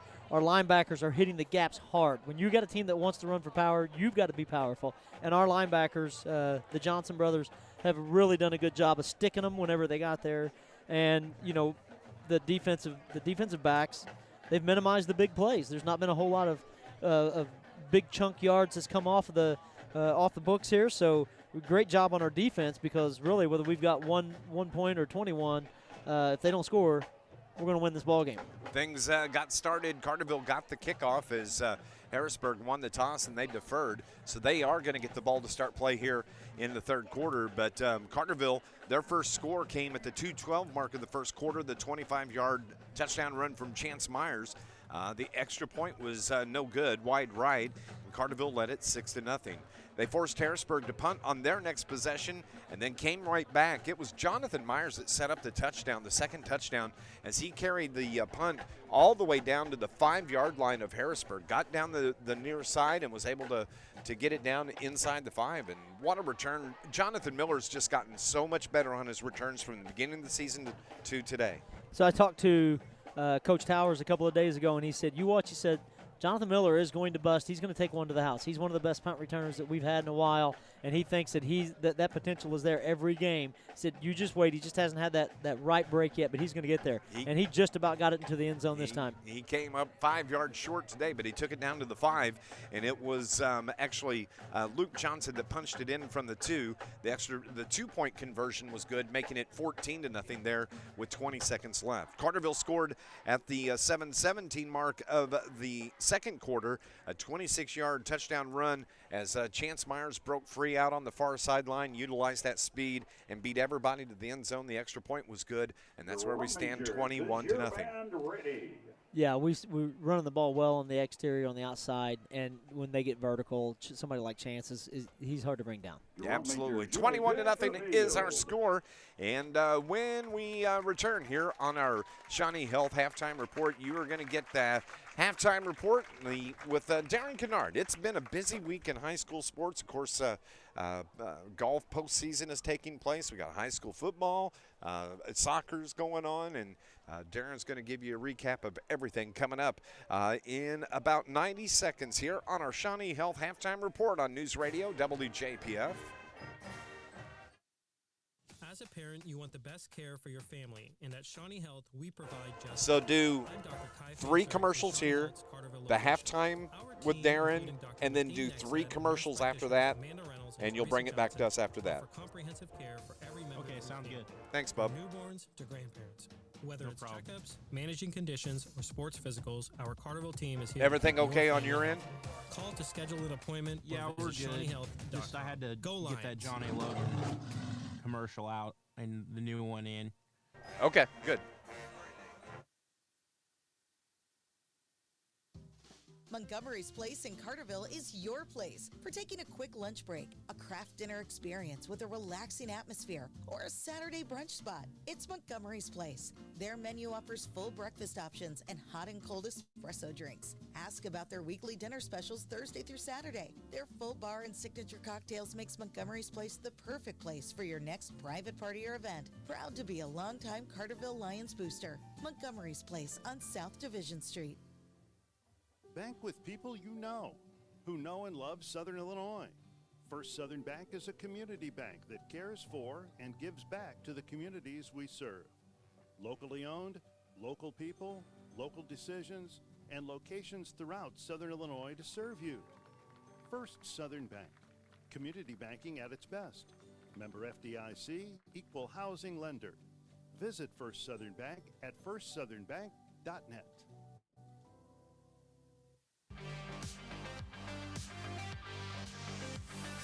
With your River Radio Sports Central halftime report, I'm Darren Kennard. The postseason for fall sports is here. Golf started things off with regionals this week. 3 teams and 10 individuals not on those 3 teams advanced to play in Monday's sectionals. 3-time defending 1A girls state champion Mount Carmel won its own regional by 59 strokes. Massac County and Carmi-White County also advanced. Nashville won the ZRC regional, with Redbud and Trico also earning spots in the sectional. On the boys' side, Chester won the first golf regional in program history, capturing the Cobden 1A title at Union County Country Club. Waltonville, Cesar-Valere, and Trico also advanced. Carmi-White County is moving on from the Effingham-St. Anthony regional, along with the hosts and T-Town. In 2A, Survive and Advance was the theme, as Benton won the Heron regional title with a score of 320 on a tough course setup. Now there was a 3-way tie for second, with Carterville winning the 5th player tie-breaking score for second. Massac County edged AJ by a stroke on the tiebreaker to advance, although the Wildcats will have 4 golfers moving on as individuals to the sectional they are hosting Monday. It's been a big week for NCOE volleyball. The team welcomed back former players Tuesday night to celebrate 50 years as a program. The Fighting Cardinals also took over the top spot in our mid-season area coaches poll, edging out Nashville and Carmi-White County. Edwards County was fourth, followed by Pinckneyville. Fairfield, Massac County, DuQuoin, Centralia, and Trico rounded out the top 10. Congratulations to West Frankfort senior running back Travion Johnson, our latest Orthopedic Center of Southern Illinois in Mount Vernon primetime performer. You can vote for our next winner. Go to riverradiosportscentral.com. There you can read about this week's 11 nominees and vote. Voting will end at midnight tomorrow night. This reminder to be sure and like and follow River Radio Sports Central on Facebook and Twitter/X. You can join us live on Facebook after the games tonight for Friday Night Live, powered by Charlie's AC and Heating. We'll have all the scores from throughout the region and talk about tonight's Week 6 action. That'll hopefully be around 10 o'clock or so on the River Radio Sports Central Facebook page. We look forward to seeing you there.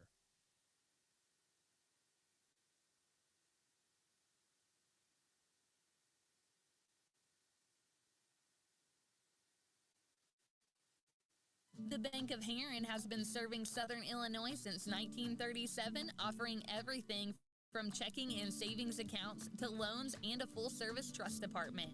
With convenient locations and a dedicated professional staff, our outreach and involvement in the communities we serve plays an integral role in how we do business, proving it's not just a bank, it's a relationship. The Bank of Heron. Find out more at bankofheron.com. Member FDIC, Equal Housing Lender.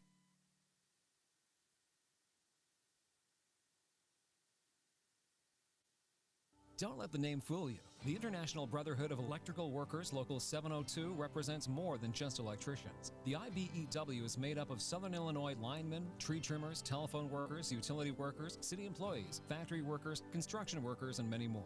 So when you support the IBEW, you're really supporting Southern Illinois. Help make Southern Illinois a brighter place. Put your trust in the International Brotherhood of Electrical Workers Local 702, providing a better lifestyle for members and a better life for all.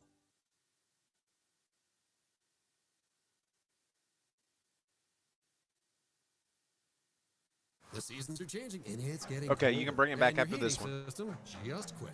Last week, your car needed And we'll take one more break before the kickoff. Conditioning and heating in Carterville, they understand. That's why at Charlie's, they won't sell you something you don't need. They diagnose the problem and tell you exactly what's needed. No gimmicks, whether a fix or a whole unit. As your local York dealer, you can trust Charlie's for top-quality York products. Call or visit charliesairandheat.com, your local York dealer. Committed to keeping you comfortable no matter what the temperature is.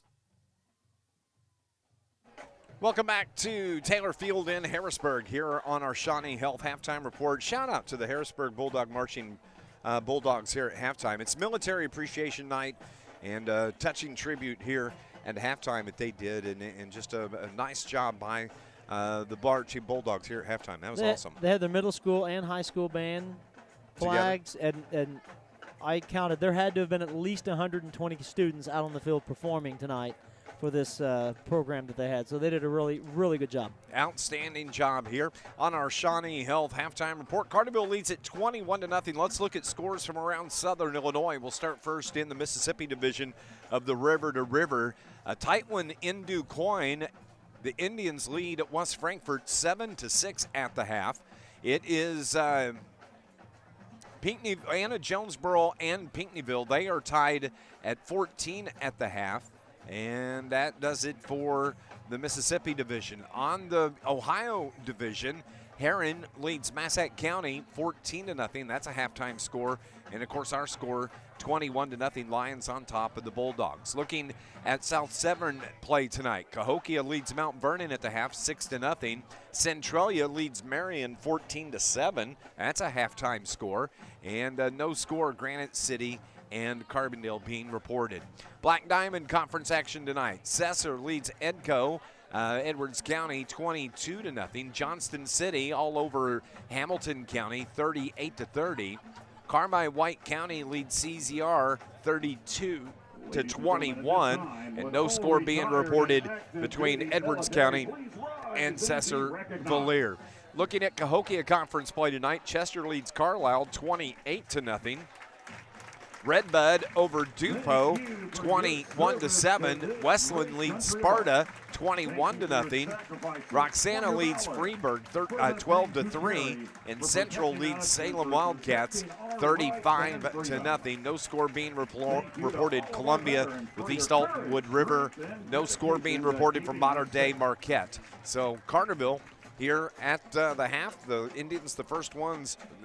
Lions the first ones out of the locker room here this evening, and they lead 21-0 here at halftime. What do you expect? Brett Dowell said at half. I'm sure it's going to be a lot of the same. Let's keep mixing things up. We don't want to get too predictable out there. Keep running the ball, finding ways to get first downs, take care of it. Keep the ball out of their hands. Great job by the defense, like we said in the first half. I don't see a whole lot of adjustments coming from their end. It's up to Harrisburg to make adjustments at this point. 21-0 is our score here at halftime. We're going to go on and take our final break here on the Shawnee Health halftime report.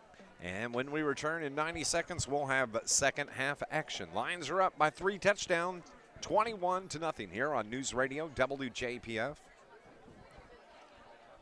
As a parent, you want the best care for your family, and at Shawnee Health, we provide just that. I'm Dr. Kai Fansuri from Shawnee Health. How many you want here, D-Mac? Play 3 commercials, 90 seconds. And nurse practitioners Amanda Reynolds and Teresa Johnson offer comprehensive care for every member of your family, from newborns to grandparents. Whether it's checkups, managing conditions, or sports physicals, our Carterville team is Stream here to looks keep good your from family here. healthy. Call to schedule an Seems to appointment be. or visit Everything's looking. ShawneeHealth.com. Got some. Go Lions. Everybody watching online, thank you.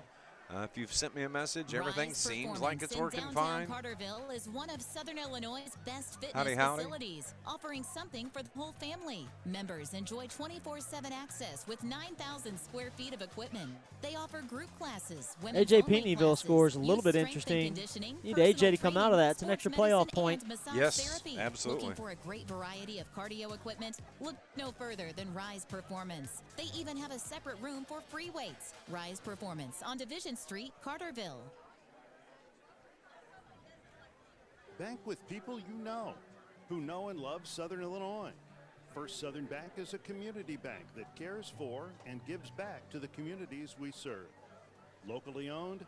Thanks for local the people, comments, April and local Steve. decisions, Appreciate it. And locations throughout Southern Illinois to serve you. First Southern Bank. Community banking at its best. Member FDIC, equal housing lender.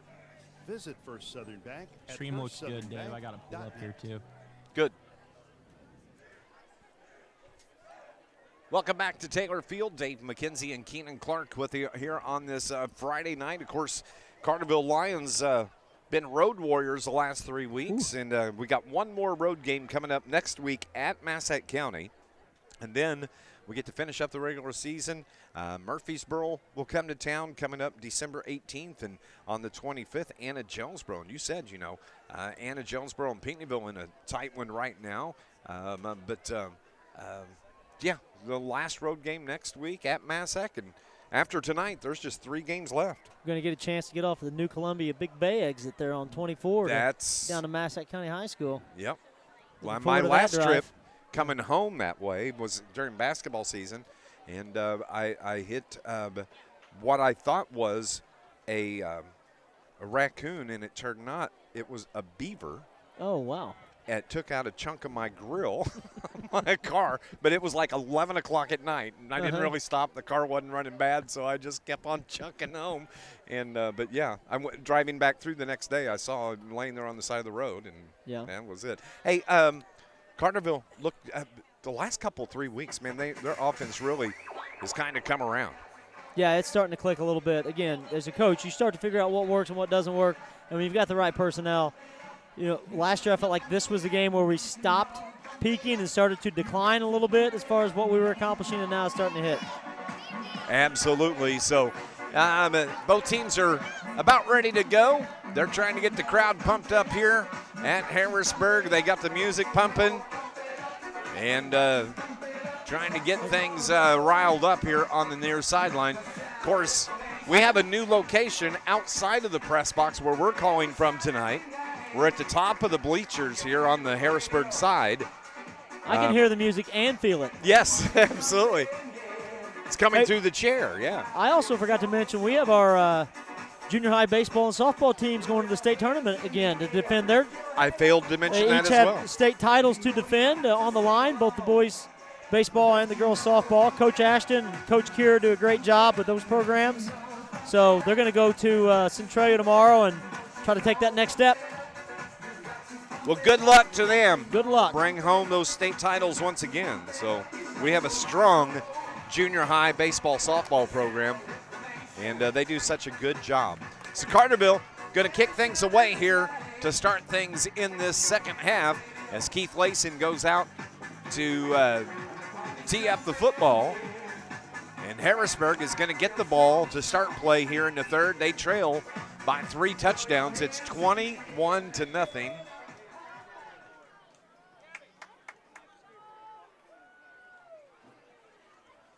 So the ball teed up at the 40-yard line. And Layson's kick is going to be taken over on the far sideline at about the 10-yard line and brought out to about the 16-yard line, and that's where the Bulldogs are going to start 1st and 10. Nice job, Jamie Jones on the solo tackle. You get somebody like Jamie Jones who plays half the game anyway, at least by virtue of being a defensive starter, but he's also given up time and putting forth the effort on the special teams. You got to have guys like that out there in order to make a statement. So it's 1st and 10 from their own 27-yard line for their quarterback, Owen Rand, the 6'4 quarterback, the senior. And here come the Bulldogs to the line of scrimmage. They bring their receivers here to the near side, including Aiden Unthink. Put a man in motion. He pivots around, but it's the give to the running back, Brendan Hicks. Hicks blasts his way up the middle. Carterville's right there. Don't allow much, just a couple of yards, maybe 3 on that carry for the Bulldogs. Carterville had sophomore Silas Lee. He's been getting a little playing time tonight. Hasn't seen a whole lot of action defensively this year. And tonight the ball hasn't really came near him, but he did a nice job on that one, shedding his block, getting in, making the contact near the line of scrimmage. Good tackle for him. First time we've had to say his name this year. That's awesome. 2nd down and 7 for the Bulldogs. Again, Harrisburg moving left to right. They bring the 2 receivers here to the right side. Little screen pass out to the right side. Carterville's defense right there. Not much, and going to be brought down short of the first down, but a good carry out there and a good reception for the Harrisburg Bulldogs. Cebulski with a nice tackle here on the side to bring him down. Riley Crane shaking his head. He makes that play 9 times out of 10 and had the running back in the backfield and just couldn't quite get him down. Got the stiff arm, got him off balance, and picked up a positive gain there for the Bulldogs. Reed Ryder with the reception on that pass. It's 3rd down and 1. Ball at the near hash. As Rand takes the handoff, gives it to his running back. Carterville's right there. That's going to be close to a first down. Depend on the mark as we look down the line here. They're right here in front of us. And it may be about a half a yard short. Nope. They're going to move. They're going to move him. First down. First down, Harrisburg. I mean, I felt that first down right there from the from PA guy. Yeah. Felt it. Well, if you didn't have to hold that speaker on your lap the whole know. time, it would have. So it's 1st and 10 for the Bulldogs. 21-0 is our score. Under 10 to play here in the third quarter. Rand takes the snap, drops back a couple of steps, pumps it down the left side, has a man out there, and it's caught. Nice catch. Is that Unthink on the reception? Reed Ryder, maybe? Yep, Ryder. First down, Harrisburg. So back-to-back first downs now. Pretty good coverage, but here you had an opportunity where the quarterback could step up. He had a little bit more time this time, and we got his feet underneath him, and he could set himself for the throw. He made a very good throw, which is what you're going to see from a quarterback who's got experience. Single coverage by the Lions out there as well. So a good pass, led his receiver, Reed Ryder, and it moves the chain. So it's 1st and 10. This is the best offensive possession so far for the Bulldogs here since their first possession of the game. It's the reverse handoff on the inside, and Carterville's right there, brings him down at the 35-yard line. It's going to be a gain of about 6, bringing up a 2nd down and 4. Yeah, they get the ball to Ryder again. They're trying to find ways to get the balls in his hand at this point in time. They get it down to the 35, so it's going to be Gain of 7 yards on the second play. Second down, and 3 3 yards to go, Bulldogs. from the 35. Ran, standing at the 40-yard line. It's the give to Brendan Hicks. Hicks is bottled up right there by the Lions. Carterville comes away with the football, but they say the play is dead. Yeah, that's a good call. They blew the whistle before it looked like he'd lost possession of that. I agree with the stop on that one. Great play by Jamie Jones, though, to lower his shoulder and stop him dead in his tracks, bringing up a 3rd down. And Andy Johnson was wanting to run that one back for a touchdown. He would. That would. He was off to the races. He would have felt good on that one. Yep. He picked it up, but it was called back. So 3rd and 2 now. I mean, I don't know that I can remember the last time Carterville had a set of brothers who both scored a touchdown in the same game. That's exactly.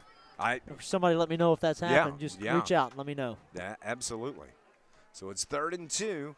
Carterville's right there. They wrap him up short of the 1st down, and that Carterville defense comes through once again. What a good job by that defensive line. The defensive line has done a fantastic job, I think, tonight. They're not getting pushed around. They're not giving up a whole lot of lanes. They're really just clogging things up. And honestly, what they're trying to do is create a lane for the linebackers, create an opportunity for the linebackers to make tackles. And both Luke and Andy Johnson have done a very good job of cleaning up the plays tonight.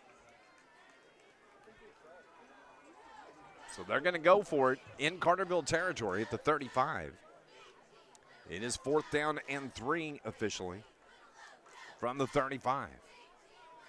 Ran, takes his time, puts a man in motion, takes the snap, feels some pressure, has to throw, and it's incomplete as the intended receiver had to go bend down for Ryder, and it just went off his fingertips. And so the turnover on downs is going to get the ball back to the Carterville Lions here with 7:09 remaining here in this 3rd quarter. This Lions broadcast is brought to you by Mayor Brad Robinson in the city of Carterville, and they want to remind you of the Carterville Art Stroll happening tomorrow. Carterville Art Stroll is going to be hosted in the 2 blocks there at downtown Carterville. It's going to start at 10 in the morning and run until 3 o'clock. Division Street will remain open, and art exhibits are going to be displayed on the sidewalks and in the participating business. That's coming up in downtown Carterville tomorrow. Mayor Brad Robinson in the city of Carterville says, let's go Lions. So Carterville's first play here under 7 minutes. Carey picks up about 2 for the Lions. 62, Gavin Wayman with the tackle. Like Chance Myers on that last carry for us. 2nd down after the gain of 3. 2nd and 7 from the 38. Parker Poole is the receiver here on the near side. Mason Watts out on the far side. Bishing's going to keep it, and the Bulldogs are right there to gobble him up. Looked like we were trying to set up a little option there. Yep. And the outside backer defensive end got really deep, took away our pitch, so Bishing just kind of tucked it under and tried to get something positive here. It wasn't much there either, though. So it's going to be 3rd and 8 from the 38.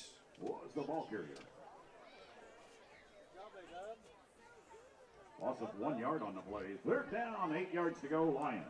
So Carterville from their own 37-yard line. Poole here to the near side, Watts to the far side.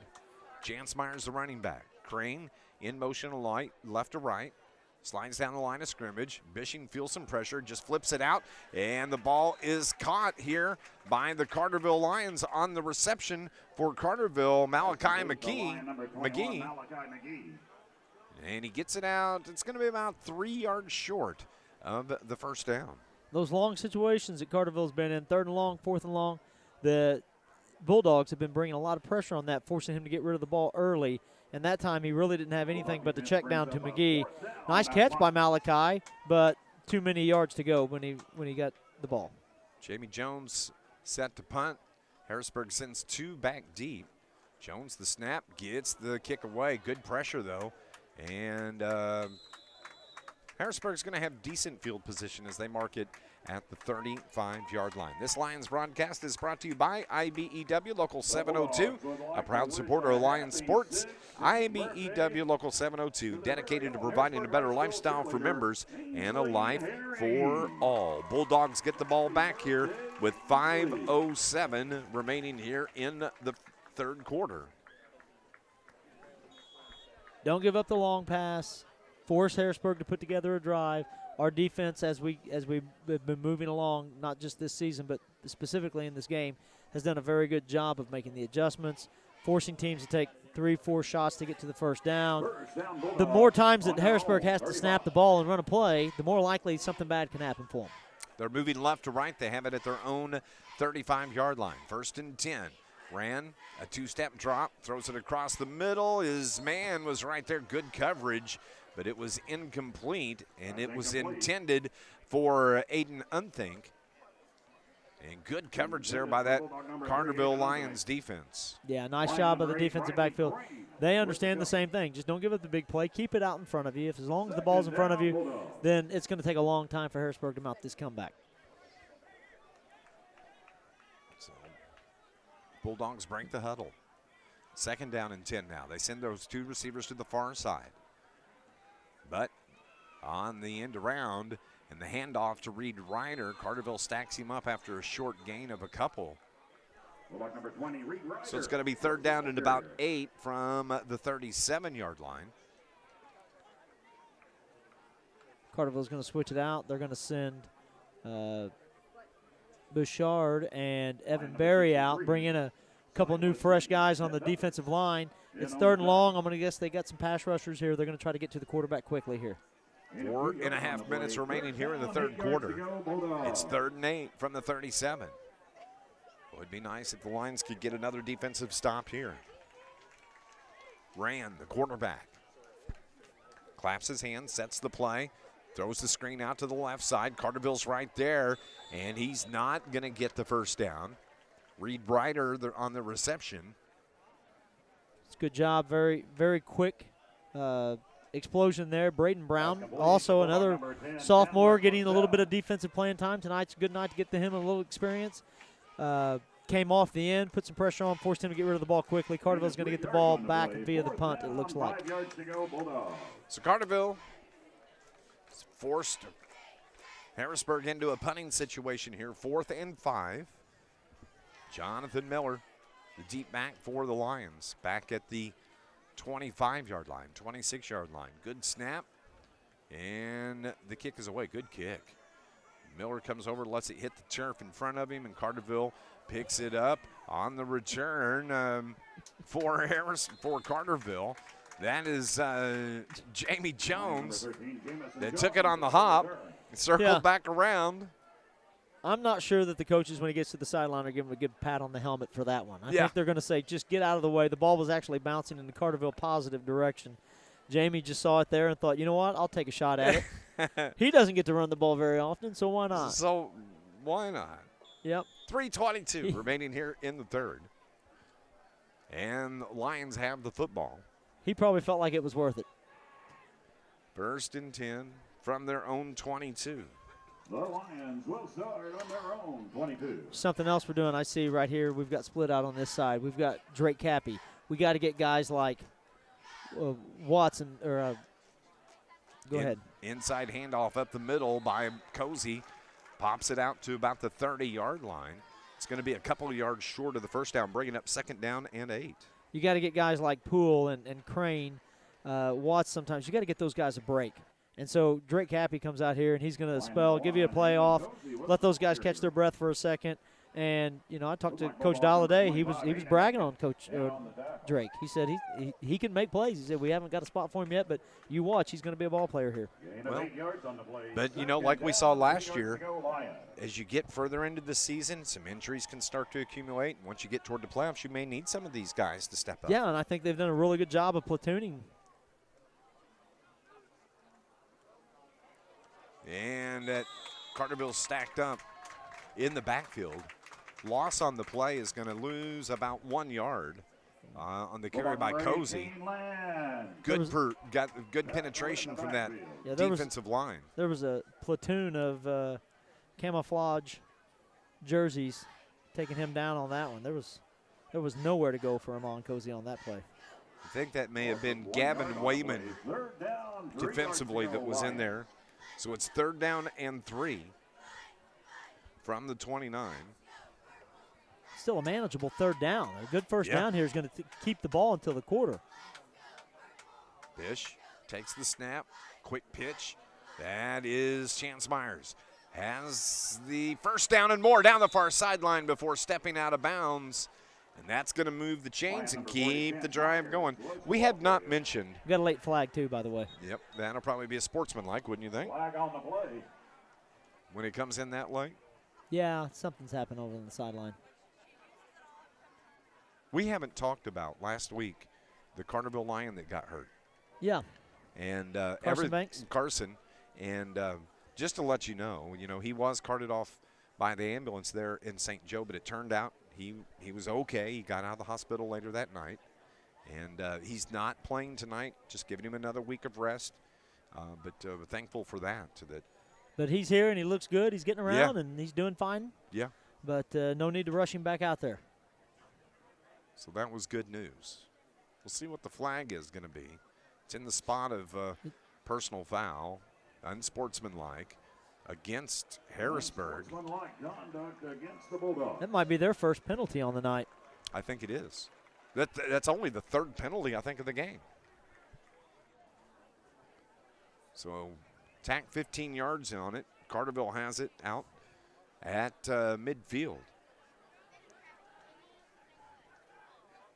First down, Lions. Clock has stopped at 1:44. Lions have it. 1st and goal from the 50.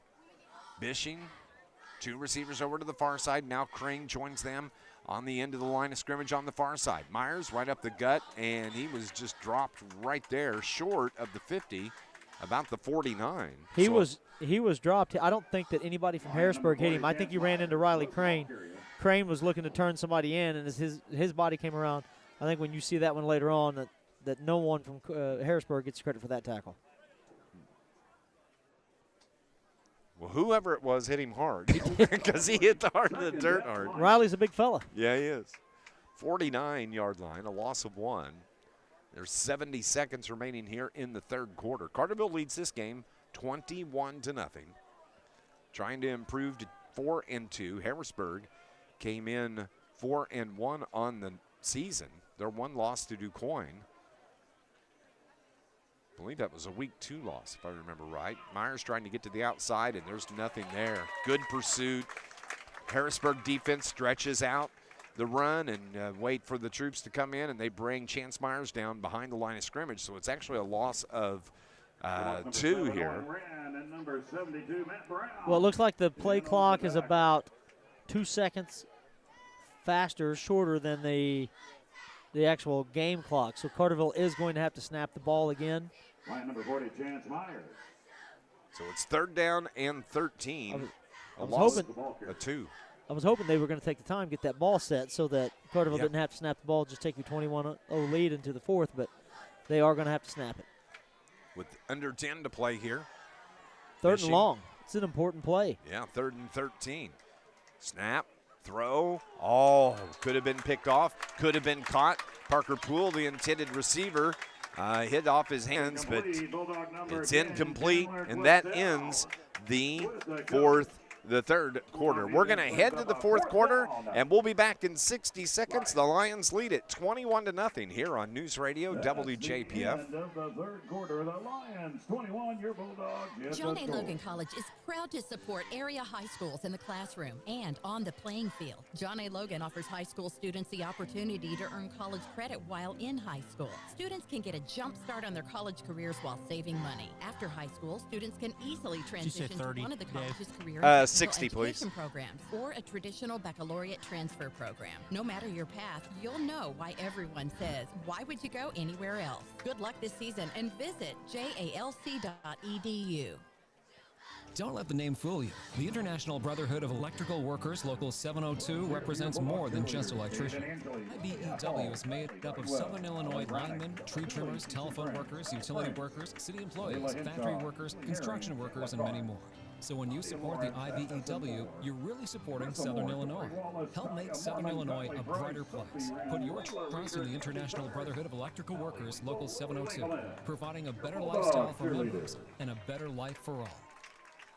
Carterville punts the ball away, and a shank punt goes out of bounds off the foot of Jamie Jones. I don't know if you saw him pregame. Jamie was bombing some balls today. He was doing some work with Coach Smurf, and man, he was getting away some great pregame kicks. Smurf was doing some demonstrations out there. He looked like one of the Rockettes. He did. I didn't know he was that flexible. Well, that's why they call him, what do you call him, Twinkly Toes? Is that what it was? Yeah, Twinkly Toes Smurf. Okay. You know? I don't call him that. No. Well, I wouldn't call him to his face. No, certainly not. I don't know. I might. Depends on the situation. You got to catch him in the right mood. Yeah, exactly. So Harrisburg has the ball to start playing here in the fourth quarter after the punt. And it's 1st and 10 from their own 38. From right here in front of us, Owen Rand, the quarterback. Receiver near side, receiver to the right side. Rand drops back, throws it deep across the middle, has a man there. It's caught, and he's brought down as that was Ryder on the reception. Reed Ryder picks up a big gain for the Harrisburg Bulldogs, their biggest gain of the night. You know, Hayden Harrell on the coverage on that, and he was just giving him a soft pocket, and I saw him look back. I would have thought that Hayden would have probably closed in a little sooner, but maybe he's thinking, I don't want to make the mistake and let them take one to the house on me. I'm just going to let him catch the ball and get him down. But, you know, you would think that his instinct would say jump that ball and go get it. So a gain of about 43 yards for the Bulldogs. Biggest play of the game. It's the give to Hicks. Hicks blasts his way off right guard. Picks up a couple of yards there. Carterville never did get him on the turf, but that's a few times that's happened. Yeah. He's ran into the pile, and Carterville just can't get him down. He's stout. He's got a good center of gravity, strong. So it's 2nd down and about 6 now for the Bulldogs. As the clock continues to roll under 11 minutes. Number 11, Evan Berry. Officially, it's 2nd and 7 from the 22 for 3 yards on the play. Coach Matt Griffith. Down, 7 yards to go, Bulldogs. Carterville trying to maintain the shutout here this evening. 21-0. They bring a man in motion, and the flag is going to stop play, and that's going to be a motion penalty, more than likely on the Bulldogs. It is. On the play. So that's going to back him up a Okay. few yards. So one of the Harrisburg players, here he comes, number 70, was frustrated at that call. That looks like Tyler Beer. Bean. Is that what it is? Beer. Frustrated at the call, takes his helmet off and kind of jams it, bangs himself in the legs with it and then tries to put it back on. The referee immediately said, no, your helmet came off. You got to get off the field for at least one play. So that's what happened. 2nd and 12 from the 27. A loss of 5. 2 receivers here on the near side for the Bulldogs. Owen Rand, the quarterback, 6'4". Takes the snap, fakes the handoff, throws it across the middle. Nice catch. Great coverage by Riley Crane, but Reed Ryder makes a nice catch. Yeah, when our safeties are coming up to cover those guys in the slot, they've got to give them a little bit of cushion. You still have a job as safety. And that cushion right now, the Bulldogs are trying to take advantage of that. That was actually Aiden Unthank on the reception. We saw him drop one in front of Poole earlier. There's just not a whole lot you can do. You've got to give him some space and do your job. So 3rd down, 4 yards to go, Bulldogs. 3rd and 4 from the 19. The inside handoff, and Carterville's there. It's going to be a gain that's going to take it down about a half a yard short of the 1st down. So now 4th down and less than 1. Oh. It doesn't show up on the stats sheet much, but our defensive ends do a fabulous job of keeping that ball contained. They keep their outside arm open. Whoever's been working with them in practice has done a great job of making sure that we don't give away that bounce to the outside. But this has happened once tonight. They got a big gain off of it. Other than that, we have kept Harrisburg locked down inside the box there. 1st and 10 from the 15, and another illegal motion. False start on the Bulldogs will back them up 5 more. Like we said, when you force teams to have long drives, then you put them in situations where mistakes can happen. So here they jump off sides, they lose 5 yards, and the clock, it just keeps on running. 7th play of this drive for the Bulldogs. It started back at their 38. 1st and 15 from the 20. Owen Rand, the quarterback, feels some pressure, escapes the pocket, and is able to be brought down by the Lions. He was lucky to get back to the line of scrimmage. Yeah, Luke Johnson, Jamie Jones. Again, Jamie Jones, as your defensive end, stays outside of him, forces him to go in. Once he commits to the inside, he falls down, gets a hold of his leg. Couldn't quite bring him down, but Luke came in, looked like he came to finish the job. So it's 2nd down and 16, a loss of 1, actually, as they mark it at the 21-yard line. 2 receivers here on the near side. Rand puts a man in motion, claps the hands, bobbled the snap. It's on the turf, and I think that was Hicks that picked it up. And he did, and turned a botched play into a slightly positive gain. Silas Lee, again, came in and made the tackle on that. What I'm a little confused by is that Harrisburg doesn't seem to have any kind of urgency whatsoever. No. They're running the play clock down to 10 or 15 seconds every play. Now, not every team plays with tempo, and maybe their style is to slow the game down, but when you're down 21, you're doing Carterville a favor by taking your time. Look, the play clock down once again, just like 2 plays in a row, under 10 seconds. Only 7.5 minutes remaining in the game. Swing pass out to the near side. Carterville wraps him up. Good defense right there. That's what Riley Crane does. That's what Riley Crane does. He doesn't miss that one very often. He missed it last time, and this time he was not going to let that occur. Ryder on the reception, and it's actually a loss on that play, and it backs him up. It's going to bring up 4th down and long. If you're a safety or a corner and you have to go flying into the backfield to make that tackle, like you know in the back of your head, if you miss him, he may be gone because there's probably no one else behind you. And so that's important to make that stop. 4th and 18 from the 23. They need a 1st down to keep this drive alive. Throw down the far sideline, receiver out there. Did he make that catch? Man, what an incredible catch. That's Reed Ryder on a beautifully thrown ball from Owen Rand, and Reed Ryder, Unthank. Aiden Unthank on the reception, laid out backwards, caught it over his head. What a catch by it was, and he had Parker Poole barreling down on him. Poole's coming over to help in coverage and got there just as soon as the ball did, but he's unflinched, makes a great catch in the end zone under that kind of pressure. That was a nice job. Rand Unthank, 23 yards. The extra point by the Bulldogs is good. And that came here at the 6:42 mark of the 3rd quarter. The extra point was good, and we are 21-7. We'll be back in 60 seconds here on News Radio WJPF.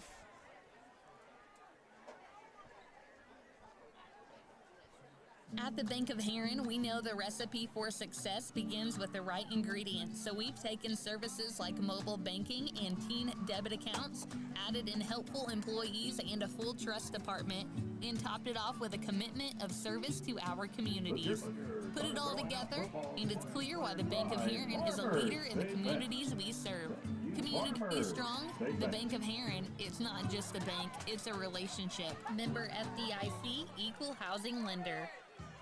Montgomery's Place in Carterville is your place for taking a quick lunch break, a craft dinner experience with a relaxing atmosphere, or a Saturday brunch spot. It's Montgomery's Place. Their menu offers full breakfast options and hot and cold espresso drinks. Ask about their weekly dinner specials Thursday through Saturday. Their full bar and signature cocktails makes Montgomery's Place the perfect place for your next private party or event. Proud to be a longtime Carterville Lions booster. Montgomery's Place on South Division Street.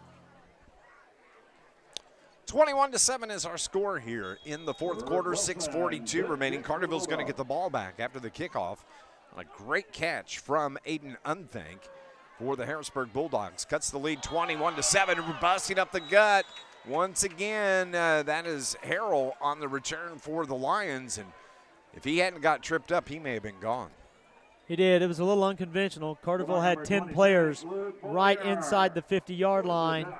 There was a little bit of an expectation that there might be an onside kick, so Harrell was back there all by himself, but great job of going to get the ball in the air, ducking your head, and giving Carterville good position here. This Lions broadcast is brought to you by Stephen Rich's Barber Styling for men and women and children, offering cuts, styling, perming. Walk-ins are welcome, and they're right there on South Division Street in Carterville. Also brought to you by Polar Whip. Come taste the legend in Energy, a Southern Illinois tradition featuring car hops. Call 618-988-9210. And they'll have your food waiting for you at Polar Whip in Energy. 1st and 10 from the 42-yard line for the Lions. Blasted his way out near midfield on the carry for Carterville was Luke Johnson. We've seen some really good runs from Luke Johnson. He's starting to come out a little bit as a running back. I mean, we knew he could carry it, get us some short yards, but he's busted a few 5-6-yarders and scored a touchdown earlier, so he's been a pretty formidable weapon this evening. He picked up 7 on that carry. Out to the 49-yard line. Clock rolls near 6 minutes remaining. 21-0 is our score. Carterville going to be on the road one last time in the regular season next Friday night at Massac County. They shift everybody around on the line to the right side. From under center, Bishing takes the handoff, hands it to his running back, and that was Johnson once again.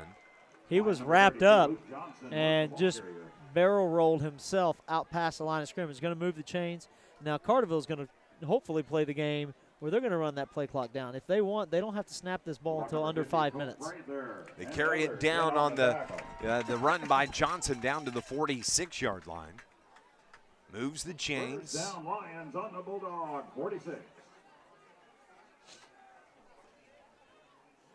Coming up post-game, we will have our First Southern Bank post-game report. We'll talk to head coach Brett Dial and get you set for next Friday night's game at Massac. From under center, Bishing turns around, gives it to his tailback. That's Myers, busted out across the 40 to the 35 to the 30 to the 25, gets away, and it's going to be a 46-yard touchdown run from Chance Myers. Touchdown, Carterville.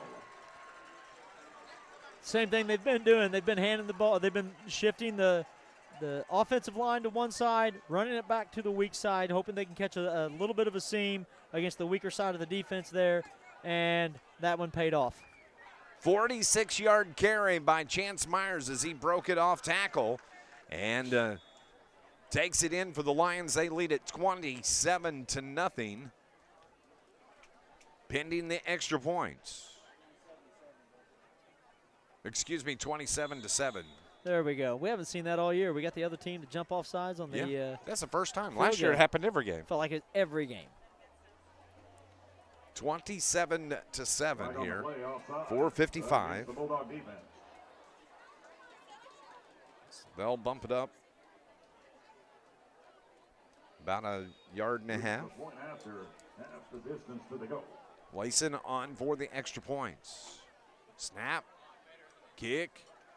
Good. That counts. 28-7 is our score, and we'll be back in 60 seconds here at Harrisburg on News Radio WJPF.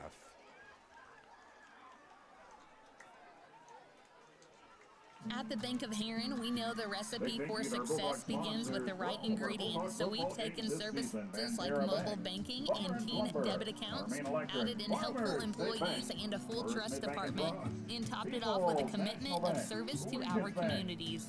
Put it all together, and it's clear why the Bank of Heron is a leader in the communities we serve. Community strong, the Bank of Heron, it's not just a bank, it's a relationship. Member FDIC, equal housing lender. The seasons are changing, and it's getting colder. And your heating system just quit. Last week, your car needed repairs. Life doesn't always go as planned. At Charlie's Air Conditioning and Heating in Carterville, they understand. That's why at Charlie's, they won't sell you something you don't need. They diagnose the problem and tell you exactly what's needed. No gimmicks, whether a fix or a whole new unit. And as your local York dealer, you can trust Charlie's for top quality York products. Call or visit charliesairandheat.com, your local York dealer. Committed to keeping you comfortable no matter what the temperature is. What a response from the Carterville Lions after the 23-yard pass from Rand to Unthank. Carterville comes right back and scores on the 46-yard touchdown run from Chance Myers, and Harrisburg gets the ball back after the kickoff here at the 4:49 mark. Lions lead it now 28-7.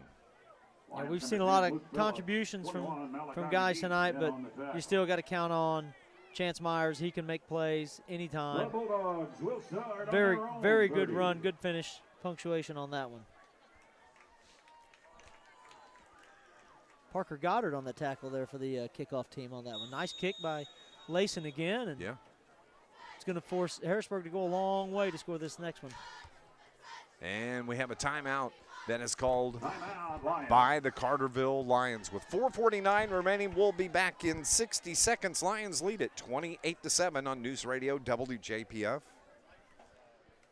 Rise Performance in downtown Carterville is one of Southern Illinois' best fitness facilities, offering something for the whole family. Members enjoy 24/7 access with 9,000 square feet of equipment. They offer group classes, women's only classes, youth strength and conditioning, personal training, sports medicine, and massage therapy. Looking for a great variety of cardio equipment? Look no further than Rise Performance. They even have a separate room for free weights. Rise Performance on Division Street, Carterville.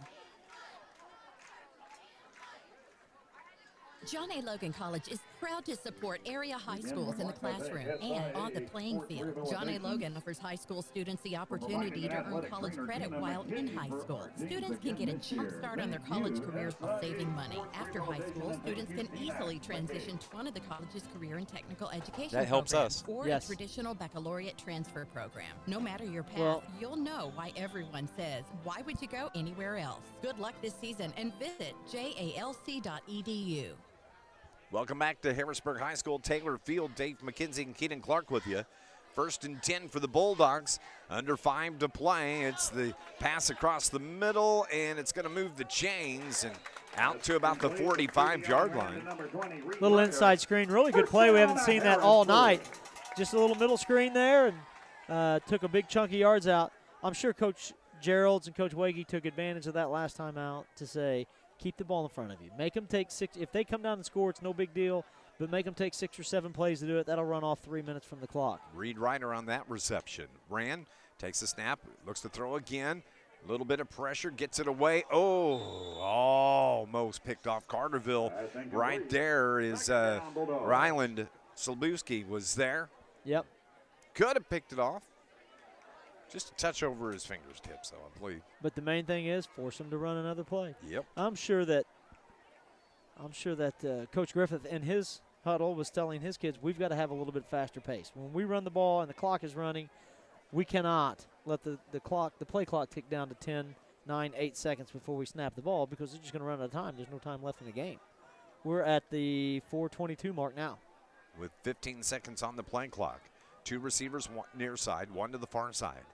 Ran with 10 seconds on the play clock. Drops back, throws it deep down the middle. Has a man out there, but it's incomplete. Good coverage by Carterville, but the ball was overthrown, and it stops the clock with 4:17 remaining here in the 4th quarter. Yeah, when Sablewski's on you like that, it would take an immaculate throw and a great catch in order for anything positive to happen. Even if you do catch it, he's right there to bring you down. You mean kind of like that touchdown pass that they did have to the one that they did have, yeah. I mean, that was an incredible How many catch. times do you expect for that to happen? So he's just staying in coverage. He's staying with his man. He's not even looking back for the ball. He's just saying, you guys have to make this play over the top of me. So now it's 3rd and 10. We brought in a new defensive back, too. His name's Nick Bishing. They throw it across the middle again, caught out there. That's going to move the chains. 1st down.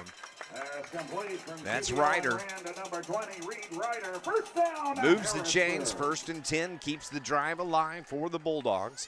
Clock is stopped right now as they move the chains with 4:09. Now it's rolling again. They get it to the Carterville 44-yard line.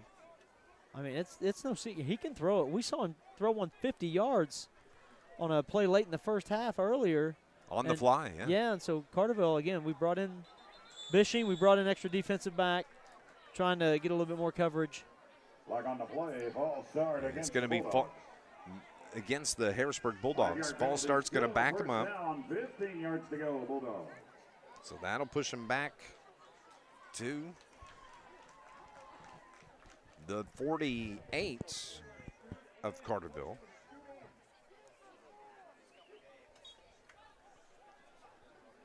They start the clock, 3:50 remaining. Lions up, 28-7. Harrisburg with the ball. This is the 6th play of the drive for the Bulldogs. They bring a man in motion, near side. Rand drops back, steps up, pressure there. They got a hold of him, spins away, trying to get rid of it, trying to throw it left-handed. Carterville just will not let him get rid of the ball, and that was great defense by Carterville. There was a whole host of people right there. Yeah, really good job of staying with him. Again, all you're trying to do, if you're one of the front guys for Carterville, just create some sort of havoc. Get in there and make him go left or right. You don't even have to tackle him. Just force him out of the pocket so he can throw it. While he's running for his life, he missed a wide open receiver in the middle of the field. Harrisburg had, I think Ryder. it was Chandler Castile. Oh. I think he was wide open across the middle of the field, but he couldn't see him, couldn't get it to him. 2nd and 27 from the 41. Ran. Rolls to the right just a little bit, looking for somebody to come open. Finally throws it across, and it is incomplete. Yeah, you push him out of the pocket. It's just hard for him to lock his eyes on somebody, get his feet set, and make the throw while he has to run for his life out of there. Back to the previous play, too. You could see as Carterville was putting pressure on Rand, he shifted that ball out of his right hand to his left, and you could see he was trying to get that left hand up where he could just get rid of it. Yep. Maybe the income or the to just get rid of it, not take the loss. But Carterville wrapped up the arms, and he couldn't do it. Probably smart to take the loss. If you try to throw left-handed while you're getting tackled, bad things happen. You're going to fumble. Ask Will it, Levins throw of it away. Tennessee. Clock, the pass out on the far side. It's like everybody almost stopped. But it's going to be short. You know, for your defense to have success, your guys have to not quit on the plays and stay with it. Here you had Andy Johnson, who was all the way up covering somebody in the flat. The ball was completed on the other side of the field. As he reverses across the field, Andy's the guy who comes and sticks him head on in order to make the tackle. He just stayed with the play and finished it. Low snap, but Rand handles it. Jailbreak by the Lions defense, an incomplete pass. Yeah, there must have been a cadence issue on that because no one on the offensive line moved. So when the ball snapped, the defensive line takes off, and the offensive line still sat thinking, I'm waiting on Hut too, and it never came. And the turnover on downs gives it to the Carterville Lions now. Yes, and so it looks like we're going to be in a probably close to being able to kneel it now. 1st and 10 as they mark the ball down. We'll see where they spot it, but hey, Carterville is going to improve their record to 4-2. Yes, they are. Harrisburg will see their record at 4-2 as well. 46-yard line for the Lions with 2:06 remaining. Lions will start near their own 46.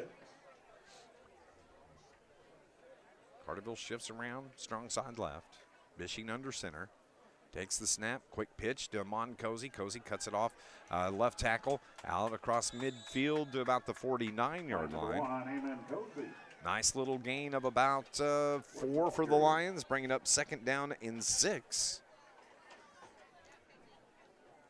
From the Harrisburg 49. 5 yards on the play. 2nd down. Yeah, you're starting to see people in the bleachers.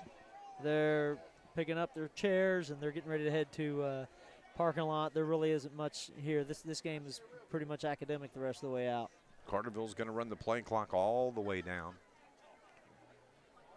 Good ball game from the Lions. It was a great bounce back game after, last week the 6-point loss at St. Joe Ogden. They've played great football since being down 20 at halftime last week. Yes, they did.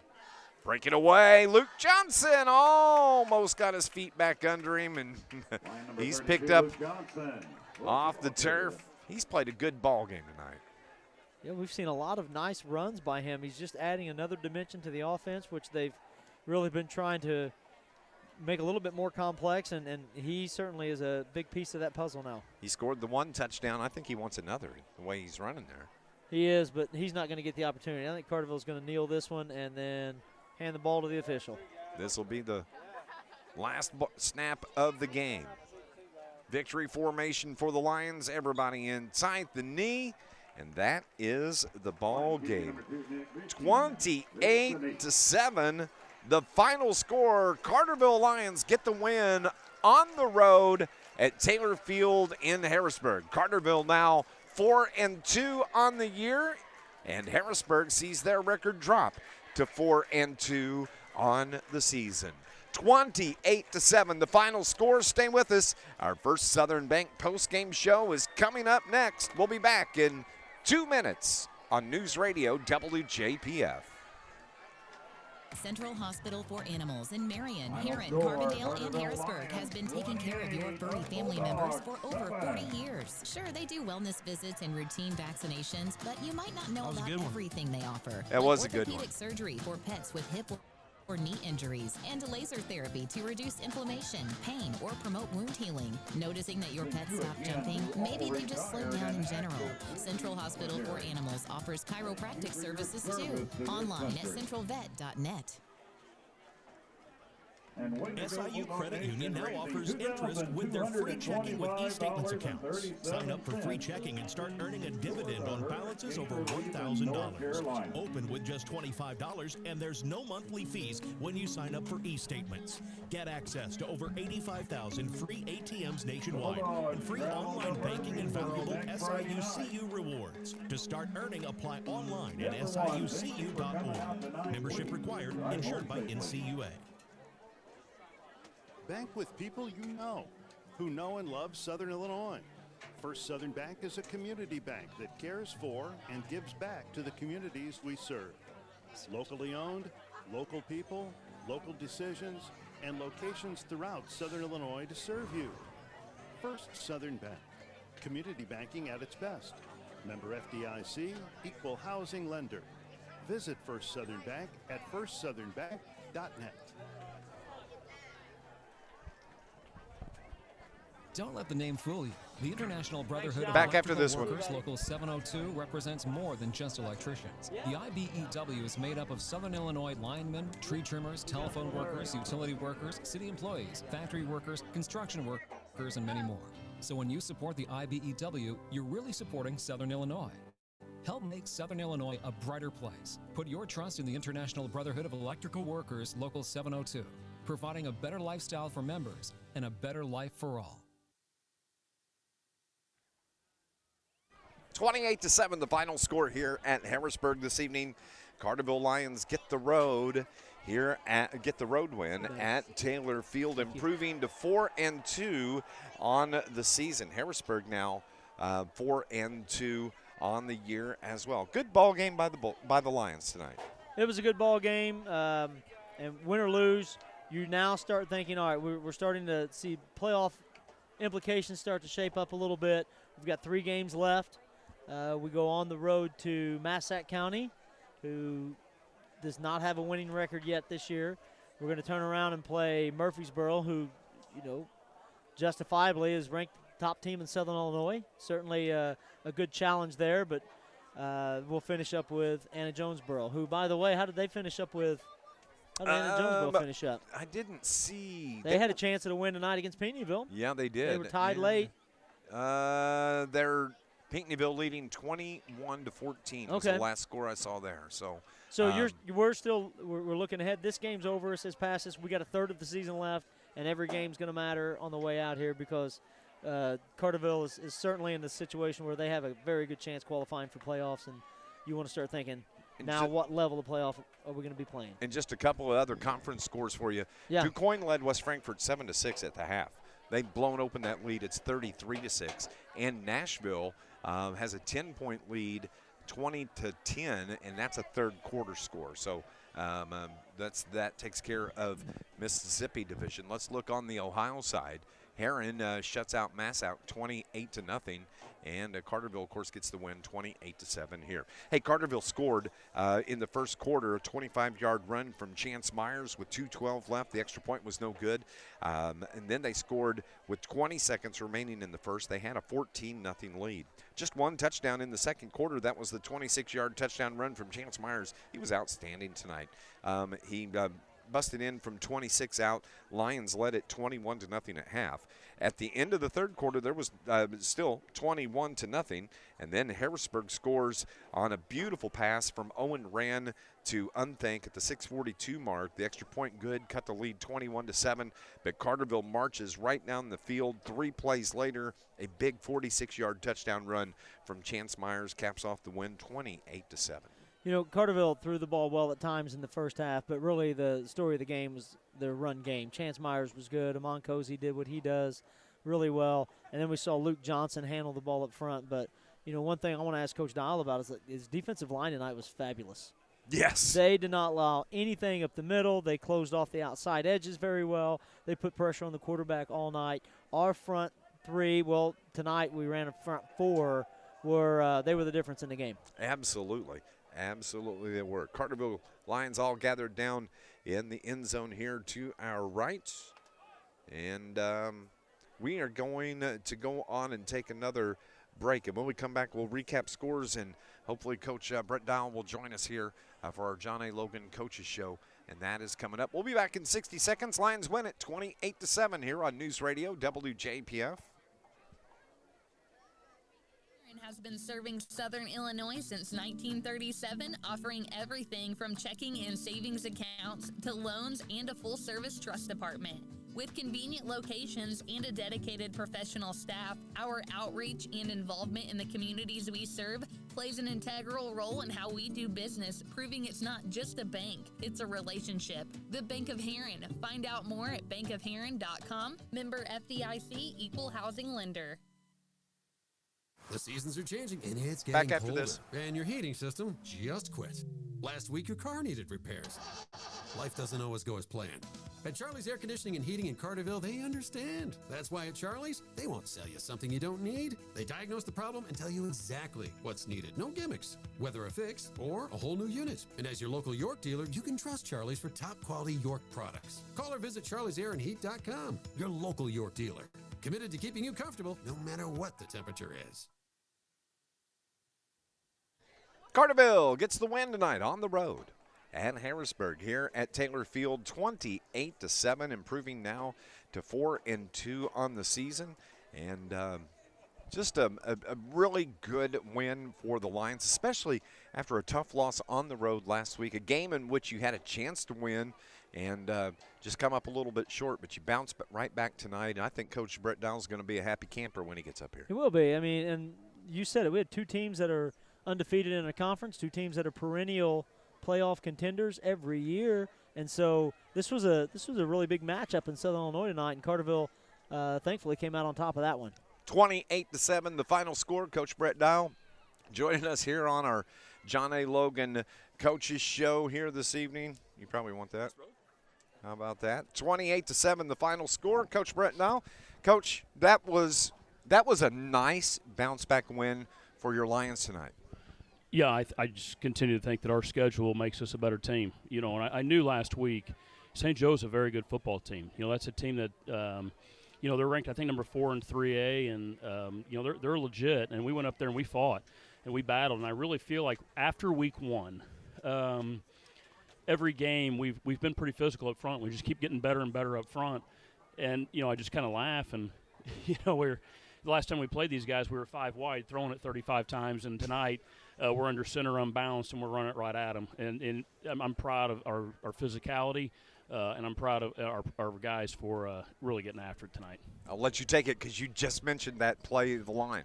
Oh, yeah. Well, we also mentioned, like you said, the running game. Usually we say, well, you're running back or running backs. Well, you had 3 of them tonight that contributed in a major way. Right. But yeah, big game from Luke. Yes, he looked really good tonight. But go ahead. No. I mean, he just brought a different look because he can hit that. we're pretty tailback heavy, and then we'll mix our quarterback in. But when I'm getting that I backfield, and now all of a sudden their fullback is going to keep you honest too. It's definitely it's kind of fun, and they're taking pride in it. And when I call out, our goal line set, on the sideline, man, they want to be in it, and I love that as a coach. I mean, I'll be honest with you, it was fun to throw the ball, and that's fun. I love lining up and going right at somebody. I mean, that's what this game's all about. We got to mix in some pass along the way to keep people honest, and our guys are able to do that. I thought we threw the ball well in the first quarter. And then, you know what, I'll be honest with you, we probably got a little conservative, a little quick. We started running clock about midway through the second quarter. Mm-hmm. But our defense was so good that they weren't able to really run the football, and, they weren't going to score in a play. And I think that because they were more of a eat the clock type of team, I thought we'll just go ahead and eat it up three possessions, and that thing, it was a quick game. Your defensive line, like you said, I felt like they were fantastic tonight. They didn't allow the power running game up the middle. They contained the edge really well, and they put a lot of pressure on Rand tonight. He never got to set his feet and throw. Yeah, and I thought the secondary played pretty well. There was a couple of knockdowns, and they were in coverage, pretty well. I think I told our guys, after the game, I said, this is really the first game this year, and really the first game in a while that all three phases came together. I mean, I thought special teams was really good tonight, and I don't think it's been great, and that's something that we work on. We spend a lot of time on it. But we got a big punt return from Johnny Miller. We got a big kick return. And then our kickoff team covered the ball so well, put them in long situations. I thought Keith did a nice job with his kickoffs. There was just a lot of positives on special teams tonight. And then the defense just was nails. I mean, Coach Gerald's and that crew, they had their number, And then I thought offensively, we took what they gave us. I mean, it was tough. They are very physical. They get after you. They are bringing a lot of guys, and they're going to guess right sometimes, and they did. But I thought we played a pretty clean game on offense, and that's the difference. And I tell you what, that touchdown that Harrisburg scored tonight, it took an incredible catch. A great play. And that kid's a good player. We knew they were going to him, and he still made the play, and he made a great catch. Tipped your cap to him, which is why in the last series we just brought an extra guy in and said, okay, you're going to go man him, and we're going to play our normal coverage over the top of him. I think that kid's pretty good. Coach, you're 2/3 of the way through the football season. Can you believe it? Yeah, I mean, I can. You said that at the beginning. You say it every year. I tell these guys every year, in July, in the grind of July, when it's 100 degrees every day, right? It's 90 today, right, in October. But it's just a grind with that heat. And I tell them, I know it seems long right now, but once that first game gets played, man, this thing disappears. So enjoy every moment. And I think they're starting to get a little bit of swagger to them, which is what I love. And I think they're ready to go to work on Monday. Coach, congratulations. Thanks, guys. Good job. 28-7, the final score here this evening at Harrisburg. The Lions improved to 4-2. Harrisburg now 4-2 on the season as well. Next week, hitting the road to Massac County to take on the Patriots, and just 3 games left in the regular season. Well, they're going to go fast as well, and then we'll sit around on a Saturday night and find out what our destination is after that, we hope. Yep, absolutely. That's going to do it for us. 28-7, the final score. Hey, thank you to Gannon back at the station filling in for us. Did a great job tonight, buddy. We appreciate that. And make sure that you tune in over on River Radio Sports Central on Facebook tonight. Darren Kennard will go through and recap all of the scores from this evening. And then tomorrow morning, bright and early, 8 o'clock, it is going to be Sports Voice with Murph and Hudson all pop in there as well for a little bit. Tomorrow afternoon, we have a Sports Voice on location as the Salukis are home tomorrow night. It is Blackout Cancer night, I believe, at SIU tomorrow night. And so a big evening, a big weekend of sports. But Lions win it here tonight. They are 4-2. For Gannon, for Keenan, I'm Dave McKenzie. Have a great night, everybody, and thank you for listening to Lions Sports here on News Radio WJPF. God bless, everybody. Of Carterville Lion Athletics. This broadcast was brought to you in part by Charlie's Air Conditioning and Heating. Stephen Riches. You want to record one real quick? Let's do it. Thanks, Gannon. Appreciate it, bud. Polar Whip. No problem. Good job tonight. All right, man. Also we'll talk helping to soon. make this broadcast possible. All right, let's record one. Let me stop this. Hey, everybody online. Have a good night.